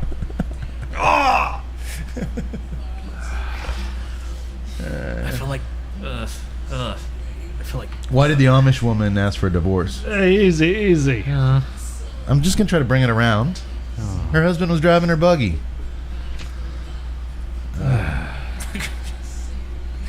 Next door in the cemetery, Tina fears that Freddie will be getting off work soon, so she breaks free of the gang and heads over to the Unida warehouse. UNEEDA. Unida. You need a split dog? You could give us a call. You need a pair of clown shoes. Hey, by the way, Give the doctor a call. I need a rogue dead guy. You're already. I'm the ripcord, huh? I'm pulling the ripcord on this. Before we move on, why don't Just you, one? You just one? Yeah. You need a dead guy? Well, have we got one Hey, for you? zombie movie, dead guy beer. Still got it, baby. It's a pretty cool can, You're man. supposed to say I had one for lunch. It's a sweet can. Tell us about this beer, Yak. The Rogue Brewery's Dead Guy Ale. And as from their own, our bold and complex Maybach-style ale that has been introduced countless beer drinkers to craft beer the world over for 25 years. Chock full of rich caramel malts and herbal hop nuances, tied together with a balanced hop bitterness, this guy is still as drinkable as ever. That sounds nice. I have had this before. Have you? Yes, they actually sell it in the same type of bottles that the Arrogant Bastard comes in. The big At bottles. my local greengrocer. Yes, Rogue, the brewery's founded in 1988 in Ashland, Oregon. The following year, the company opened their second brew pub in Newport, Oregon, where they are now headquartered. They operate brew pubs in Oregon, Washington, and California. Their beers are all across the U.S. We're lucky to have them here as well. I'm fairly certain, but, I mean, don't quote me on it, but I got to go back and check. I think we did Dead Guy. We did the Bastard. No, we didn't do the dead guy. We did their barrel-aged... their barrel-aged... Oh, wait, no, that's... We did That's the Stone. That's No, Stone. Bastard is Stone. Stone. I'm fairly certain we did the I kind Dead of want to Guy. think that we We've did. never done this, have we? I kind of think that we did. I have to go back and check. We haven't done any zombie movies. Why would we do a dead guy beer? We've done tons of. It was a horror flick. We did Maggie, that's it. Well, no. I don't mean a zombie flick, a horror flick. And I think we did. Definitely was a show I wasn't present for. That can doesn't look familiar to me at all. No, they changed the can. It used to have. Yeah, it used to not be this cool matte black. Yeah, it was like a hologram colored, but it had the same character on it. Yeah. Well, at the next commercial break, we'll have to check our archives. Wait, we have archives? Well, Tut, let us know how that does. I'm gonna stick with the clown shoes for a while. Be a man, damn it. Be a man! Frank man, damn it. So Tina heads over to no one else will join her in the middle of the night in this dark, horrible part of town. So she decides to go over to the warehouse to find Freddie. A little better. But little does she know that Freddie's night is just starting. Ernie tells Bert that perhaps he acted precipitously in chopping the body up into so many little pieces. And then the count comes in. You need to chop it up in 1, 2. Are you sure you didn't know about Sesame Street, Dan O'Banion? No, I just had this count puppet in here. Well, maybe so, Ernie, but I did it. I love Bert's, hey, you might be right there, Ernie boy, but I did it. Maybe so, Ernie, but I did it.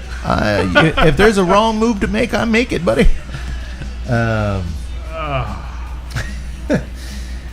Well, Ernie reluctantly agrees to burn everything in the furnace.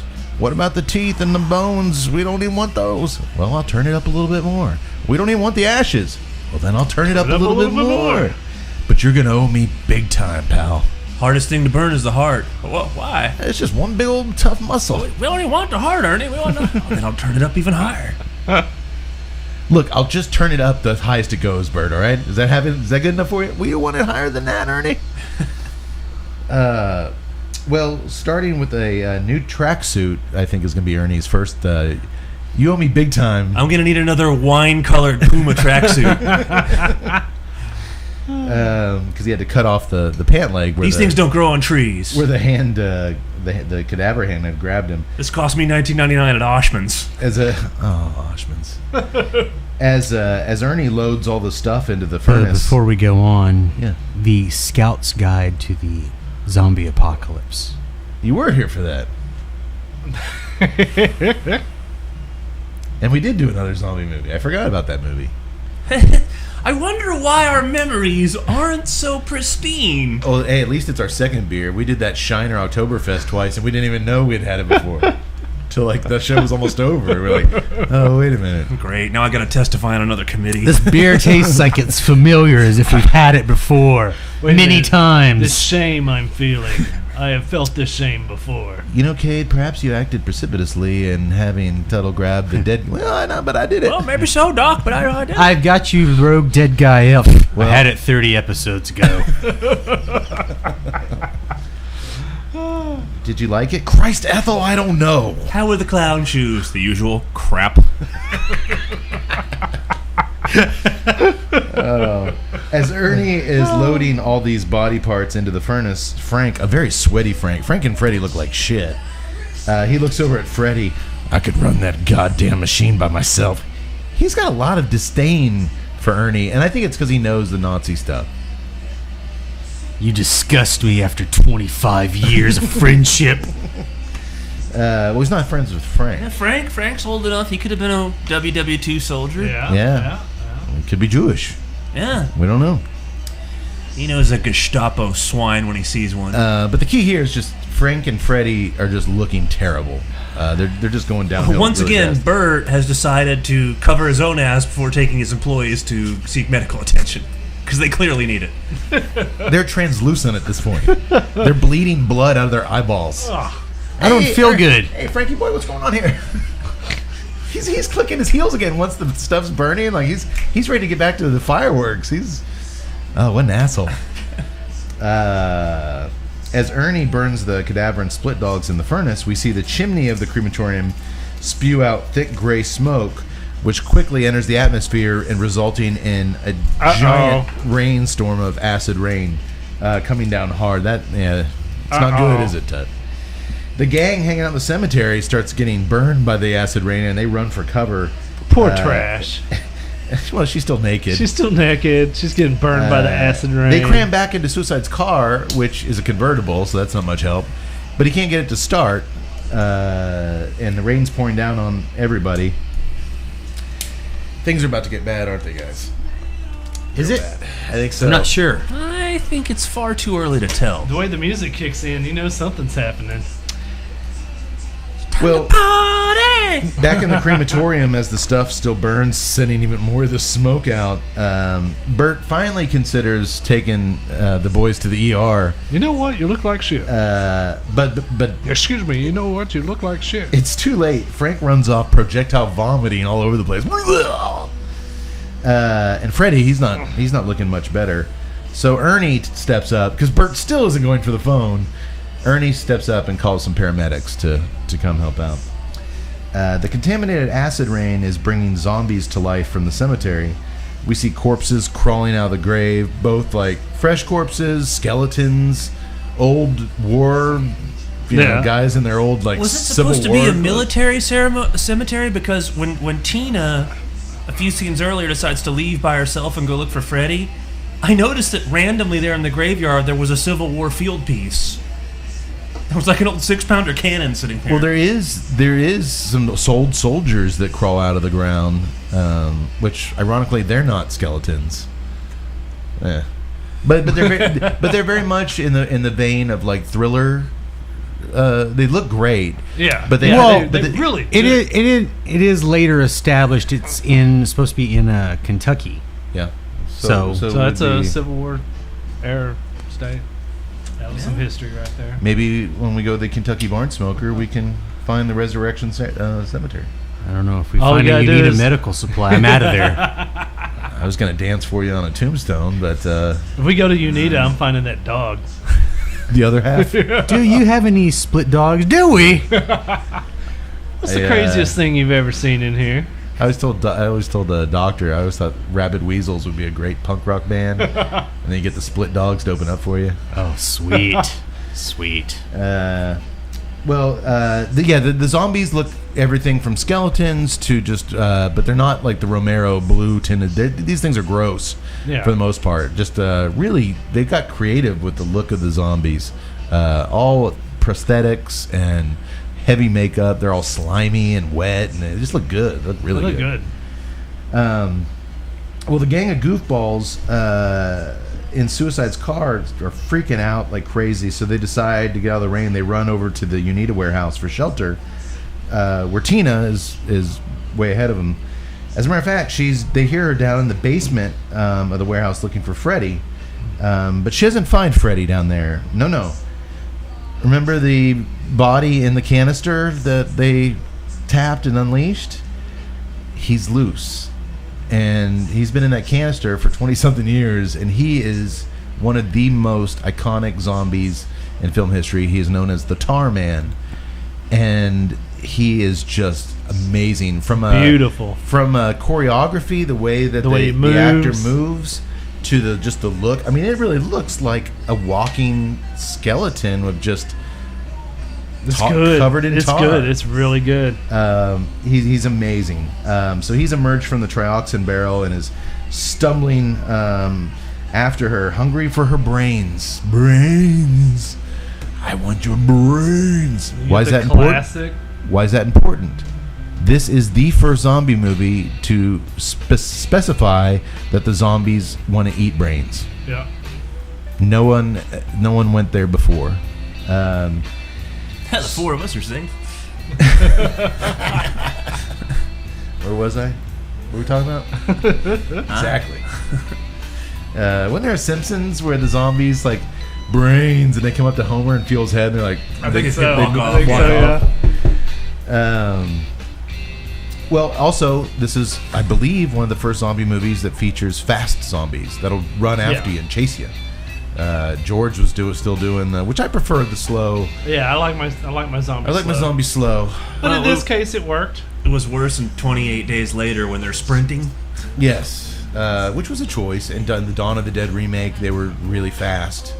But 28 Days Later, they were just like rabid. I appreciate like with 28 Days Later. Similar to this, they weren't classic zombies. They were like a chemically reanimated type deal. They weren't like... What was a virus? Yeah. They weren't technically supposed to be zombies. They weren't... Yeah, it was, right. It was a viral thing. So, they had their own kind of aesthetic going on. When the gang arrives at Unita to escape the harsh rain, they hear Tina down there screaming, trying to escape from the Tar Man. And as they rush to help her, Tar Man zombie takes a huge, gross chunk, like an apple bite out of Suicide's head, and you just see his brains ooze out. Oh, it's so gross and awesome. It's one of my favorite zombie bites in history, which makes the rest of the gang scream in terror and retreat upstairs as fast as they can, locking the basement door and the Tar Man down there. They're just completely freaking out, so they decide, keep in mind these aren't Mensa members here, their first reaction to everything is just run to a different place. Yes. Oh, this sucks, let's run over there. We just came from there, let's go. So it's better than here. They decide to run back out into the burning rain, into the cemetery, and as they do that, Trash, our beautiful naked Trash, gets pounced on by a whole bunch of old men. By a whole bunch of old men that start eating her alive, like Doctor fantasized about in high school. Never actually had that fantasy. Well, I did, but I never told him about it. Oh, okay. I mean, it's okay if you did. The paramedics show up at the crematorium, and they quickly determine that Frank and Freddy are clinically dead. They find no pulse whatsoever. Their bodies are room temperature. Reminds me of an ex-girlfriend. Am I right, Yax?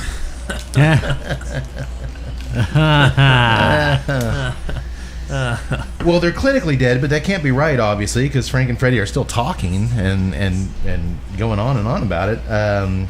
So the paramedics go out to their ambulance to get some stretchers and call this madness into home base. Bird is still not helping out. Oh, no. Any idea what gas could have done this. I can make some calls. Make some calls, but not until morning. Yeah, it's gonna be at least till the 4th of July weekend. It's tough. Could you do it? It might save their lives. Oh, well. I don't know. And even Frank is a loyal employee at this point. Like, he's not even saying anything. He's like, I don't know what it was. Yeah, but dude, fucking Bert. I'd make some calls, but not till morning. Yeah, Not till after that barbecue on Sunday. Yeah, boy, nothing ruffles that members only jacket, does it? So the paramedics go out to get their stretchers and called in, and they're immediately swarmed by zombies and devoured. Brains. And unlike the gang members, these paramedics, they seem to be kind of with it. They probably have big juicy brains. Probably. They have some education in them. Well, that's why the zombies ordered up more. You'd think the zombies would target like universities and scholarly places because you'd have big juicy brains. As the doctor said, I think we're safe in here. Spider and Tina bang on the crematorium doors. Excuse me, until Ernie, gun first, finally lets them in. Hold on, dude. This is another one of those Gulager's ability to use profanity. Yeah. When we hear them knocking on the door, and he's like, "What the hell is that, Ernie?" It's like, well, someone's at the front door. Well, what the fuck are they doing? Let's go find out. Oh man, those two. Well, they tell an insane tale of zombies coming from the ground, and when they recount the story of the Tarman zombie back at the warehouse, that's when Bert loses his shit. Oh shit! Oh goddamn it, shit! This definitely isn't going to be good for Bert's business. My Yelp oh god, can you imagine if Bert was around in the days of my Yelp reviews? Ernie finally suggests that maybe things have gotten out of hand. There's zombies everywhere, Bert. Maybe we should do something. I don't know, Ernie. Ernie, let's wait till the barbecue. I've had these ribs been marinating for 3 days. Ernie, come on now. Can I come to your party, Bert? I was going to use your crematorium to cook them, but not this time. Friends for 25 years, Bert? Maybe we can start with an invite to the barbecue? I don't know, Ernie. I've been slow cooking a brisket for 72 hours, Ernie. What else the fuck am I going to do? Been doing it low and slow. All of a sudden, Key shows up. What do you got there? You've got rabid weasels. Fieri's out there putting some sort of ground mustard on the brains. That's killer. That's just killer. This guy graduated Loyola Marymount, head of his class. Look at the brain on this guy. This is You Need a Medical Supply. We're here. You need it. You looking for split dog? This is it. The split dog street tacos at You Need a Medical Supplier. Out of sight. Put a little cilantro on that half puppy. Oh yeah. Here's the chef, Bert Wilson. What the fuck are you doing here? I was just waiting like It's gonna be bad for business. I don't zombies peel away from the thing. There's guy right there like, anyways. Hey, Suicide's convertible look kind of like guys. Oh my god. Oh no. I'm not giving you my goddamn recipe, you hair-dyed piece of shit. Get the fuck out of my warehouse. Oh. Well, Ernie then suggests maybe things are out of hand. You think, Ernie? And Bert is fucked. To clarify that fact, Ernie charges outside to commandeer the ambulance and get out of there. But when he turns around, there's a little midget zombie eating one of the paramedics, and it starts waddling on its little legs over to him, and he shoots at it a bunch with his pistol, and he gets his ass back in the house. That's a crazy zombie. I'm pretty sure that's the first little person zombie on film. Yes. Yikes. It's too late. You already said midget. No, sorry. Well, we'll just bleep that out. We'll put hot dog in there. And then the hot dog. But it's creepy little zombie. Oh, it was great. I can see that really freaking you out, did it? No, I busted out laughing. And then I felt guilty for laughing as it was waddling up the hill. Yeah. I'm going to hell. Yeah. So, like a little person, husband and wife, if they die, do they just pay for one lot? Oh god. I don't want to go down this road. Back to your Amish jokes. Just saying, it's less space. Let me just go back. Rewind. You know what? Excuse me for asking the uncomfortable questions that our listeners. Yes, they wanna are know. uncomfortable. They're definitely uncomfortable. We know if Bert's in charge of the cemetery real estate, he's not giving him any kind of discount. No. Sorry, there's 2 bodies. I don't care. I tell y'all. We still got to dig a hole. All right. Throw both your little sons of bitches in there. I'm just going to cost you the same. These zombies are clever too. Unlike Romero's, who don't talk, one of the zombies gets in the ambulance, gets on the radio. Send more paramedics. And do you think the dispatcher's like, okay, like that's? I don't know this gravelly, scratchy voice, but I'll do what you say. That didn't sound like Charlie, but maybe he's been sick this week. Dispatch, we're gonna send out. He wants 20 more paramedics with big juicy brains. Get them out there. Only the smartest paramedics are requested.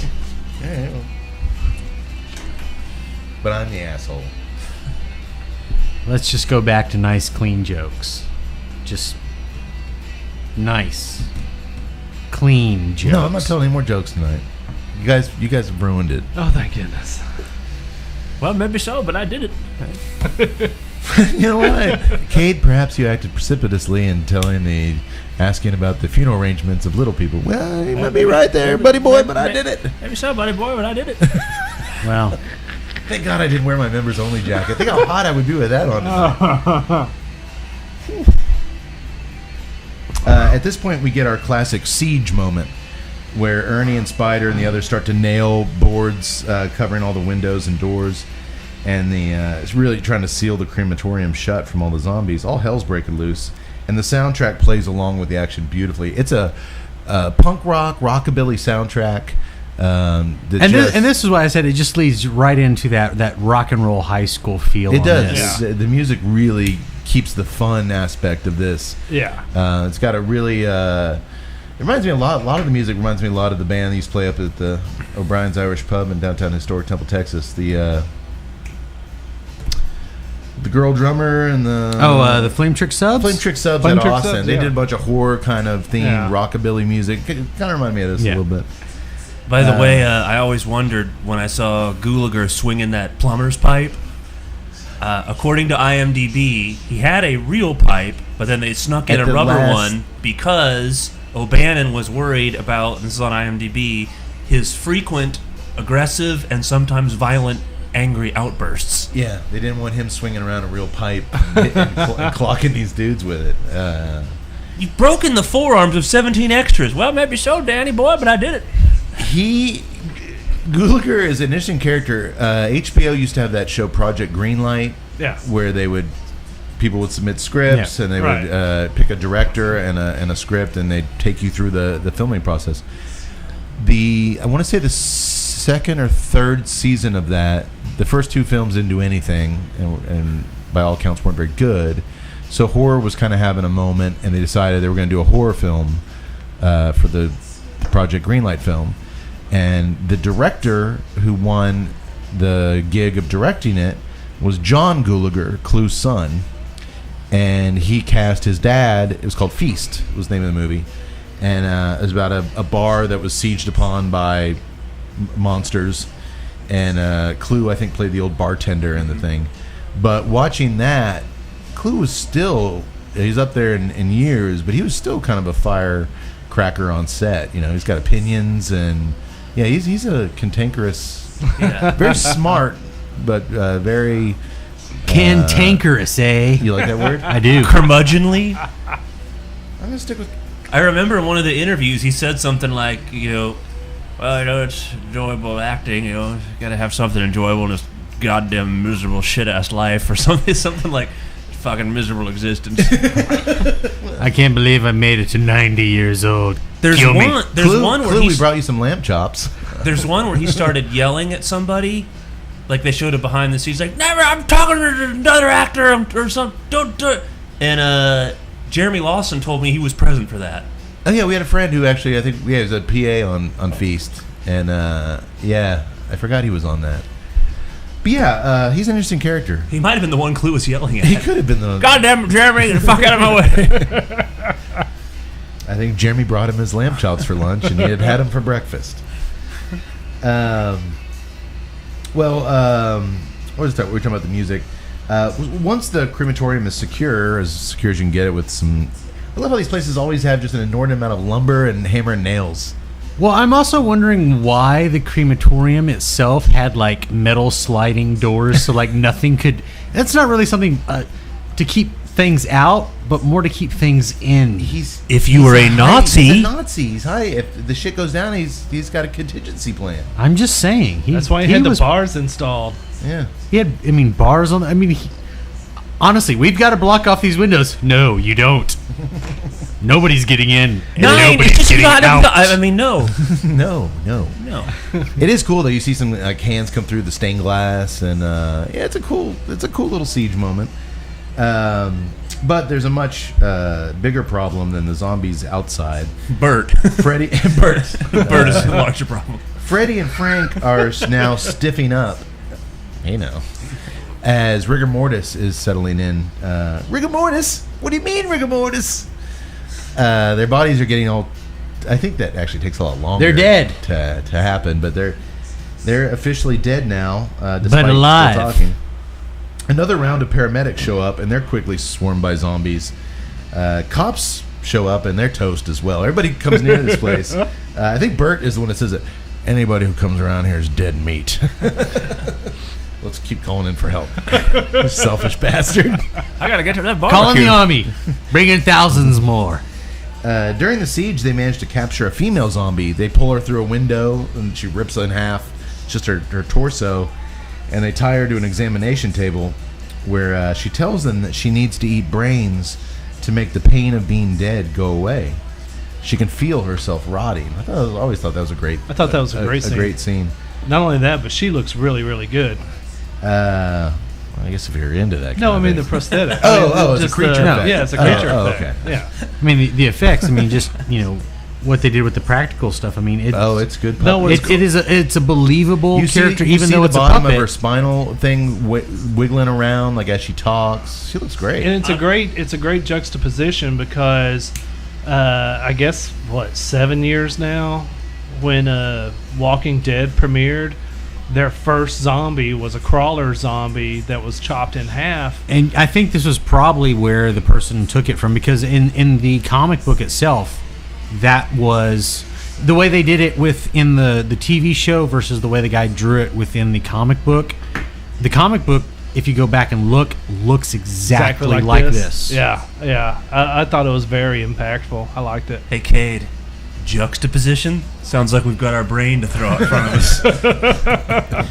Sacrifice. Hold him out. He's got a big vocabulary. Eat him. Oh, I said cantankerous earlier. That puts a target on my head. Yes, it does. I swear that's all I've got in the tank. We're good. Gosh, I don't know nothing. If I drink enough of these tonight, though, I think I'll be safe. There's a zombie movie idea. Be so drunk that the zombies that you can walk in. They can smell your brain activity. I thought they did a horror movie like that. No, we did it on the show. It was that Irish movie where the aliens wouldn't eat you if you were drunk. Oh, Grabbers. So then everybody just got shit faced the whole movie. Why didn't they go after him? It's because he was drunk. Wait, we can do that too. It was awesome. Keep drinking. Finally, an excuse for my lifestyle. Exactly. Ain't nobody gonna eat me. Oh God, I'm sober. Oh shit. Well, she looks awesome, which makes Miguel Nunez Jr., Spider, say, "How do we kill these mothers?" Which leads Bert to counter with, "That is the question." Now he's just serious. Don't say anything. Like, if you don't have an answer, don't give any answer. But Bert always has to say something. Yes. That's the question there, Spider. Miguel Nunez Jr. is just thank you for pointing that out. So good in this. Yes. Not as good as he was a few years later in Friday the 13th Part 5. Well, I said Demon. He's Spider and Demon. He's Demon in that one. Well, I liked him as the pool thug in Action Jacks, and that's still one of my favorites. He is. He was homeless when they made this movie. He actually was living on the streets of L.A. when he auditioned for that. Was his car. That was his house. That was his house. And a long IMDb he somehow resume. was eating lamb chops for lunch every day. A long IMDb resume. Yeah, he's worked Still steadily. working, yeah. And he looks pretty much the same. He really hadn't aged. He hasn't It's kinda aged scary. a bit, yeah. Well, as Bert says, that is the question. Speaking of questions, That is a question. there's no question that Liga Privada is one of the hottest cigars on the market.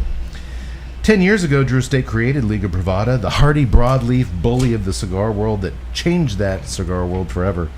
But it didn't come easy. The hard work began deep in the Connecticut River Valley, where no expense was spared in the hunt for the dense, lush leaf required to make the dream cigar a reality. Highly coveted, this tobacco is historically treated as a reward by growers because of its absolutely stunning taste, aroma, and appearance, reinforcing the bond of partnership between farmer and manufacturer. Liga Privada, I don't know if you guys know, stands for Private Blend. Came to life at La Gran Fabrica Drew Estate in Esteli, Nicaragua, where the proud tobacco men and women who work wonders on the factory floor every single day crafted a cigar worthy of unmatched celebration. I'll give it that. In 2018, on the heels of Nicaragua becoming the dominant country of origin for premium handmade cigars in the United States, we are proudly celebrating the 10-year anniversary of Liga Privada and the 50th anniversary of Joya de Nicaragua at the 2018 IPCPR. And once again, if you're there, come find us. Although this episode will air after we've been there. So if you do come up and say that you saw this, we know that you're a time traveler, and we'll probably strap you to an examination table and have some questions. And bash your brains in. God. If somebody comes up to us and offers us lamb chops, I'm going to God. be very suspicious. Is everybody lit up their second? Yeah. Yes. Any difference in... No. No. I'm looking man. at the construction is beautiful on Yeah. everybody's. That I say it's a positive.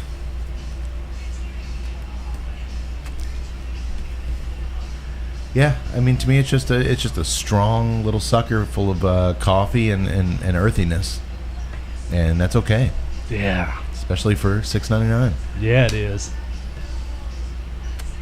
There's the rest of the drawing. Oh, you did draw little cock and balls on there. That's cute. So much penis in this There's a episode. lot of penis going on in here tonight. Well, I don't know, but I drew it. Perhaps you acted precipitously, Doctor, in drawing. Maybe so, okay, but I did it. I'm just gonna go ahead and say it. I don't like the beer, and I don't think I'd like it in the wintertime either. It doesn't have any. I can't pick out any flavors from it. I think it'd be a lot better in the wintertime. I'm telling you, Saturday night, late October, early November, when it's 60 degrees outside and there's some football on, I could go for some of these then. Maybe it is, Doctor, but it's 112 degrees tonight. Well, maybe so, Tuck, but it's 108 degrees, and I got I looked at the goddamn thermometer. the words of Matt Cade. I got a school of guppies swimming around in my underpants. Frank over on the side. I could get that goddamn school of guppies out of his underpants all by myself. Some favor. I can get that. Meanwhile, out in the cemetery, we see Trash rise from the dead, still naked. She's got zombie boobs now, and she feasts upon a poor homeless dude in all her big zombie boob glory. Despite Tina's desperate objections, Bert wisely recommends that they stuff Frank and Freddy away in the chapel before they can hurt the survivors. Well, I know, Tina, it sounds, but they're a danger to all of us. And But I love him. she is so annoying. I got some slow smoking wings I got to get back to for that barbecue on Sunday. Tina, I don't think you understand. She's so annoying, but she's perfect. Yeah. For her role, yeah.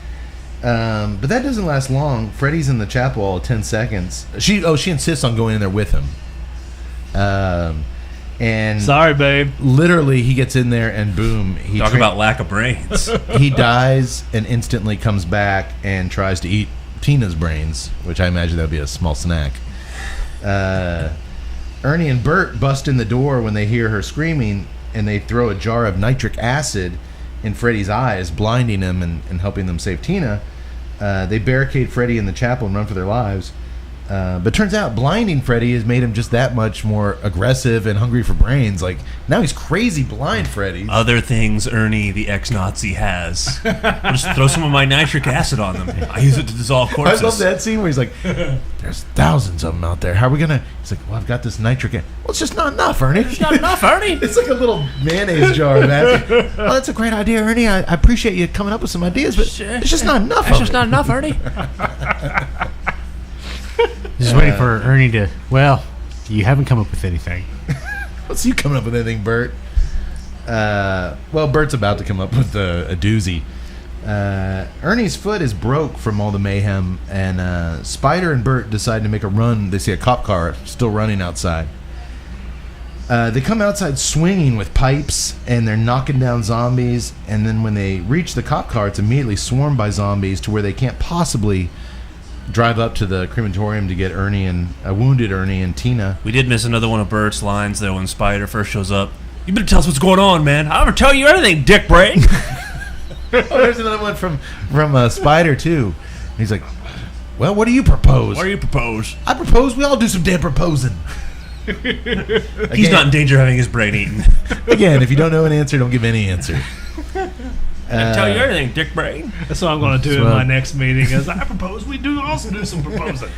And the zombies come up. Brains? Question mark. So Bert, any thoughts of going to get the rest of them? He says, "Fuck that." Definitely going to use that, though. What do you think, Mency? I think we should all do some thinking. He's good. He's good. He's a team player. Team player. I like what he's saying. I like this guy. Collaborator right there. So Bert drives that fucker directly into the Unita warehouse, where it just explodes into flames. What? Why? Why can't he just put it in park? There's no reason for any of this. Well, first, there's that quick exchange as they're driving off, and somebody's like, they're leaving us, and Ernie's like, he didn't have a choice. But they're driving away, and you're a Spider, go, coward! And some Bert goes, fuck you! So he drives it and just crashes it into his own building. But he and Spider escape from the ball of flames. Ernie and Tina take refuge up in the attic of the crematorium, which Ernie has wanted to do for a while.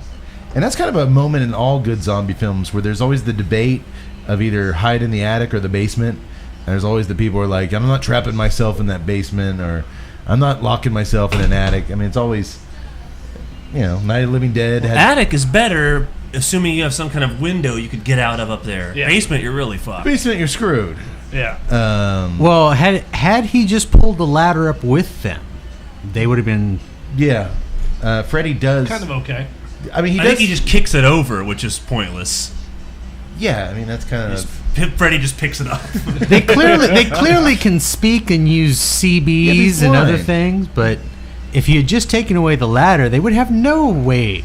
Well, clearly, with his sightless hunger for brains, he's like, wait, this feels like a ladder. I can set this up and I can crawl up there. But here's an interesting moment. While blind Freddy is trying like hell to get up into the attic and eat Tina and Ernie's brains, Frank does the honorable thing. He finds his way down to the furnace and gets on the tray and shoves himself in the oven and kills himself. And there's this great song playing too. Frank. Oh, Frank. He like says something to his wife like, he cares. I won't be home for lamb chops tonight, honey. I'm gonna miss the barbecue. No, he wasn't invited to Bert's barbecue. No, he said, I'll see you Sunday at the barbecue. Oh, he did invite him. That's right. I'll be there with bells on. You better believe it. I noticed he didn't invite his friend of 25 years, Ernie, to the barbecue. That was the big favor? Well, I think he probably said, you've been to enough barbecues. You son of a bitch. You Nazis. You Nazi bastard. Nazi bastard. Oh. Well, more and more cops show up, and they're all being devoured by zombies. Anybody who comes in just gets gobbled up. So Bert finally decides to pick up a phone and do what he should have done hours ago.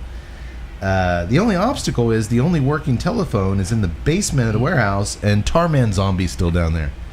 When Bert has his... Is it when he's calling the cops, or is it when he's calling the army that he has that There's just people out there just stark raving mad. They're going to kill you and eat you. That's coming up. That's what he calls the cops. So he tells Spider to open the door and let the tar man out. And he's like, "What are you gonna do?" "I don't tell you what I'm gonna do. I'm gonna knock its goddamn block off." Knock his goddamn block off, And Spider. he does, man. Mark McGuire style. Just perfect clocks swing. him. Just knocks that tar man head And clear killed the off. actor playing Tarman. Bert just blasts its head off its shoulders, and they all run down to the basement, where Bert grabs the phone and calls the police. He talks to a sergeant. They've already set up a barricade out nearby, and as he's talking to him, he hears the zombies just massacre the entire police force. Well, what I love is that he's like, "You got to come down here. You got to save us. You got to get us out of this building, please." Please. Gotta get us out of here, please, for Christ's sake. I mean, he's Any just, information you could tell us could really help, sir. Well, I don't know. I can make some calls. Make some calls after the barbecue on Sunday. how did all this happen? Well, I have no idea. Bert has to think at this point maybe that barbecue's not happening. But he listens to the cops screaming to death as they're eaten alive for their juicy brains, their juicy cop brains, and he's like, "Wait, maybe I should call that number on the canister." He really is out of options at this point. So, despite what it might do for his Better Business Bureau rating, he calls the number on the side of the canister. They're waiting for this call. He gets quickly transferred, and remember Colonel Glover? The phone wakes him up in the middle of the night. Ethel's pretty pissed off. And I just love this scene because he totally wakes up like, "Yes? Oh, finally. 25 years I've been waiting for this call." I'm going to divorce this old bag. I'm going to put her on a plane to... I'm going to finally be able to marry those lamb chops. Wait a minute. Do I have to give up this house? Fred, how about a blowjob? I had 2 for lunch.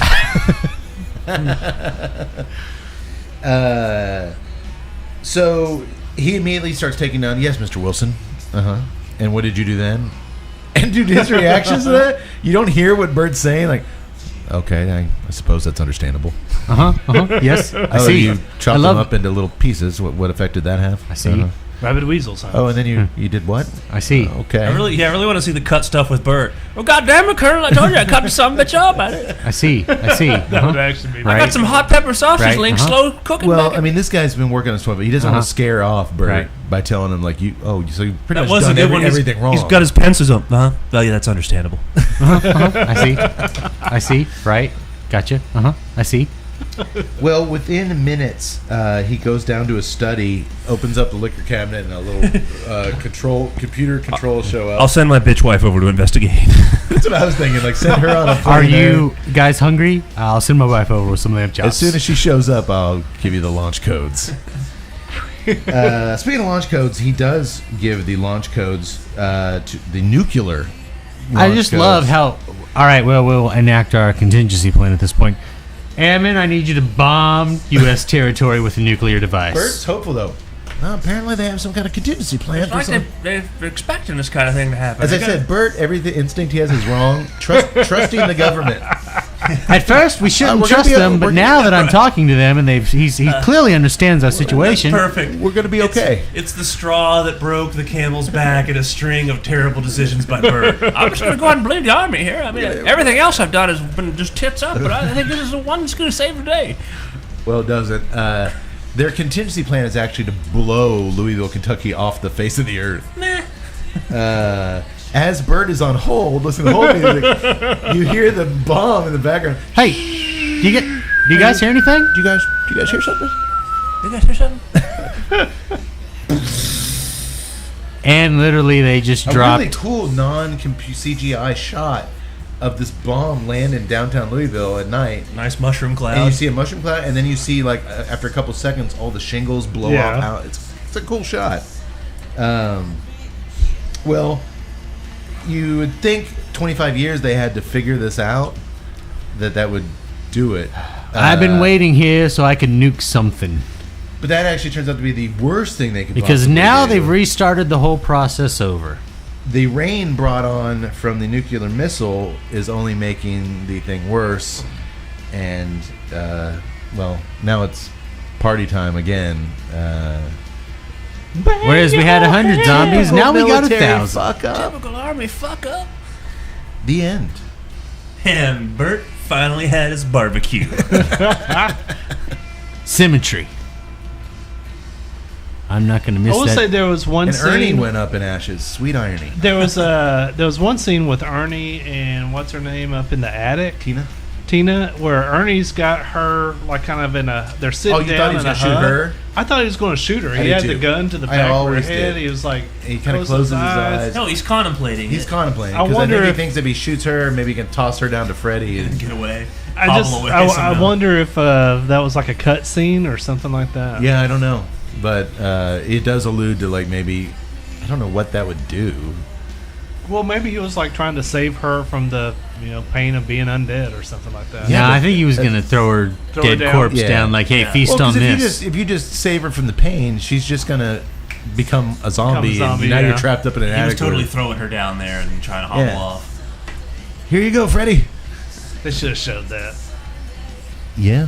I mean, that would have been... If he's a Nazi, he's heartless. That would have worked. Maybe you acted precipitously in throwing Tina to the zombies. Well, maybe so, Ernie, but I did it. I did it. I take it we all Fuck you! love the... Fuck you! I did. It was Had you seen it? yeah. I actually had. I saw it when it came out. Like not when it came out in the theaters, but It was a big rental. It was a huge... Yeah. A huge VHS Well, you and I have rental been back fans then. of I it. either forever. got it on rental or got it taped it off of HBO because I remember having a VHS copy of it at one time. I had VHS, Laserdisc. Like the doctor said, this is one that we pretty much had on every few months. We'd watch it at least once when we were kids. I believe it was like my first full nude scene. Oh, really? Yeah, because I rewinded the shit out of that scene. I remember, I mean, this was, late 80s. It was like HBO. Yeah, And, right when, in that time, I was young, when we first got cable, HBO, I mean, they showed it and I watched it and it was one of those things like, oh, this is going to be like, but it was, oh, yes. Oh, yes. But it was just one of those, like, I still go to a happy place when I hear the old school HBO. I never had HBO. This one was a friend's house or something, and I'd hear it. I just always associate with happy times. Oh man, when they would run those like free weekends, and then Great acting by everybody, but Clu Gulager, James Karen, Don Calfa, tour de force. I do want to say that real quick. I think in the history of TNCC, I've only done this one other time.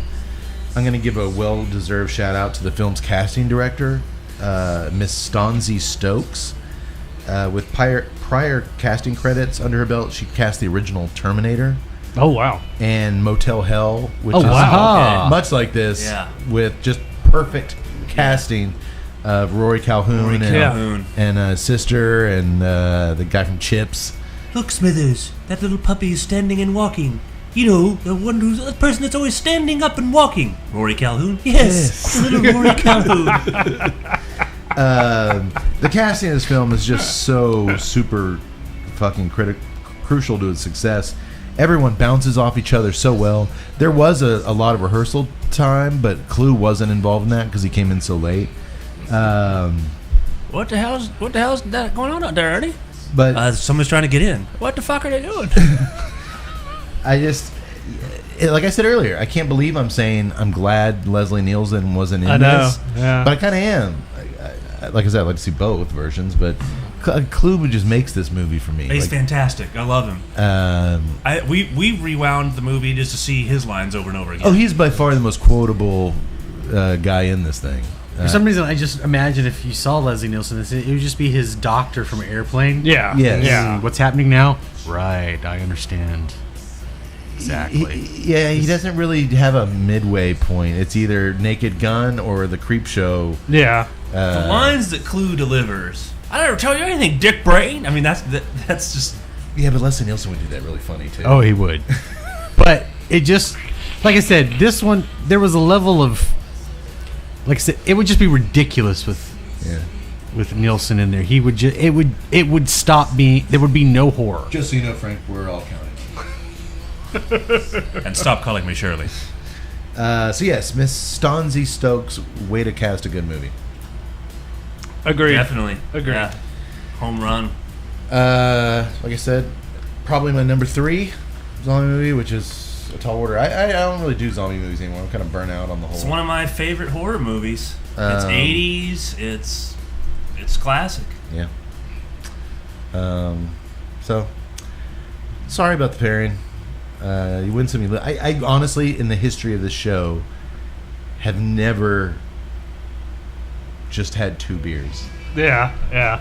Granted, they're 16 ounces. I am Well, maybe I am so, Kate, ashamed. but you did it. I did that. Well, technically, you'd have about 3 beers. Yeah, I guess. No, at 10 and a half, you've had 4. Yeah, but still. Still, I feel like a loser. Well? Can I put y'all's? Well, now I have nothing. If you're done taking notes, I've got a pencil here. We'll start shotgunning them. We'll do after the show. After the show, what are you guys drinking? Doc, I think you acted precipitously in shotgunning the clown shoes. I Well, maybe just- so, Kate, but I did it. I will say that they get an A+ on the can. The can's beautiful. It's got a lot going on. I couldn't really. It's got a zombie getting brained by a steak. It's very busy. You brain it with that It's actually axe. Clue on there. They used him as their model. It's got a Frankenstein. It's got a guy with a crossbow. It's got the chick from the Ju-on movies crawling on the ceiling. The little Asian wet-haired girl. What are those movies called? Ju-on. Well, that was the original Asian. The Ring? No, the other one. Oh, Anyway, Anyway, I'm gonna let you guys Google movies with young wet Asian chicks. Tell me what you come up with, As it turns out, I'm going to be speaking in D.C. on another committee about that. and I'll need those clown shoes We back. don't need all of those cans. All right. Well, I guess we'll be coming back here in a couple weeks after we've returned from Vegas. yes. Maybe we'll have some stories. Maybe we'll do a Vegas movie. Tut really wants to do Vegas Vacation. Yes. That'd be a good one. It's been a while since I've seen it. So let's plan on meeting back here for that. We will still be in the middle of the hot, miserable Texas heat, so we'll do a incredibly Guinness crisp, milk stout. a hearty breakfast stout, and we'll do that. We have a lot of cigars still we need to get to this year, so we'll crank out a bunch of episodes as soon as we can once we recover from this. Look forward to coming review. I will be seeing shortly. I am a unashamed, unabashed lover of the Purge movies, so I will be checking out the prequel. That's I believe it's called The First Purge that just was released on the 4th. okay. I will be checking that out and definitely writing a review I like it. soon on that. All right, we'll go Cool. to our website as soon as the doctor puts his pen to paper. We get those out as quick as we can, and check out our YouTube channel too. We got a lot of new videos from our travels. You can see some pairings, some interviews. We got to interview one of the head brew guys at Yingling. Yep. It was a really cool little talk we had with him at the Pennsylvania Barn Smoker. So we're around, we're doing stuff. We're not lazy. It's a penis, Mom. Had to get one more in there. Knew it. Maybe you acted precipitously in casting Richard Dreyfuss in this movie. Well, maybe so, Ernie, but there he is. There he is. He's here. He's showing people his ding dong. He's doing it. Just take your pants off and do what he says. Tut links. At TNCCcast on Twitter. Go to Instagram, hit TNCC_podcast. You can join us on Facebook, Tuesday Night Cigar Club. Subscribe to us on YouTube, Tuesday Night Cigar Club there as well. As always, go to the website. Check us out on the website. Help us pay some bills. Go over to the Amazon link. Do your shopping there. Yeah, All that good stuff. all that. Go to our webpage, click on the Daniel Marshall banner ad, and you will be able to get a new Daniel Marshall humidor at a little bit of a discount with his Clash for Clunkers program. Oh, it's got a matte black humidor on Yeah, I there saw that that is one. just beautiful. Saw it. If anybody asks you how your day's going, give them the TNCC response. The usual crap. I think we have our new T-shirt. All right, guys, let's get out of here. Thank you for joining us on the Tuesday Night Cigar Club. We'll be back next time with another beer, another cigar, another movie, the same old crap. I'll tell you anything, Dick Brain. We don't have to tell you anything, Dick Brains. Fuck you. Sayonara, Dick Brains.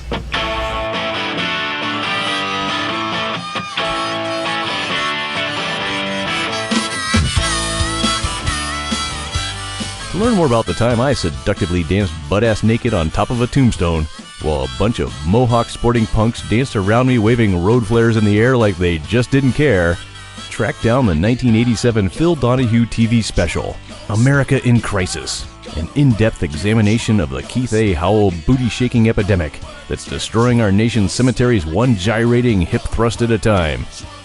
I am certain of only two things, folks. One, that's a really long title for a daytime TV special. And two, that Phil Donahue is a really judgmental prick. Anywho, to learn more about the cigars and other libations enjoyed on tonight's episode, you can visit www.dunbartoncigars.com and www.clownshoesbeer.com. For more on O'Brien's Irish Pub, the live music leader in Central Texas, please visit o'brienstemple.com and download their free smartphone app, where you'll find full beer listings including over 40 on tap, menu information, and a calendar of upcoming live events. To listen and purchase music heard on tonight's program, check out www.fritzbeermusic.com. Thank you for listening to the Tuesday Night Cigar Club podcast. This is Keith A. Howell saying until next time, friends, unless we see you sooner at the pub. So keep it smoky, and for God's sake, keep it ballsy as well.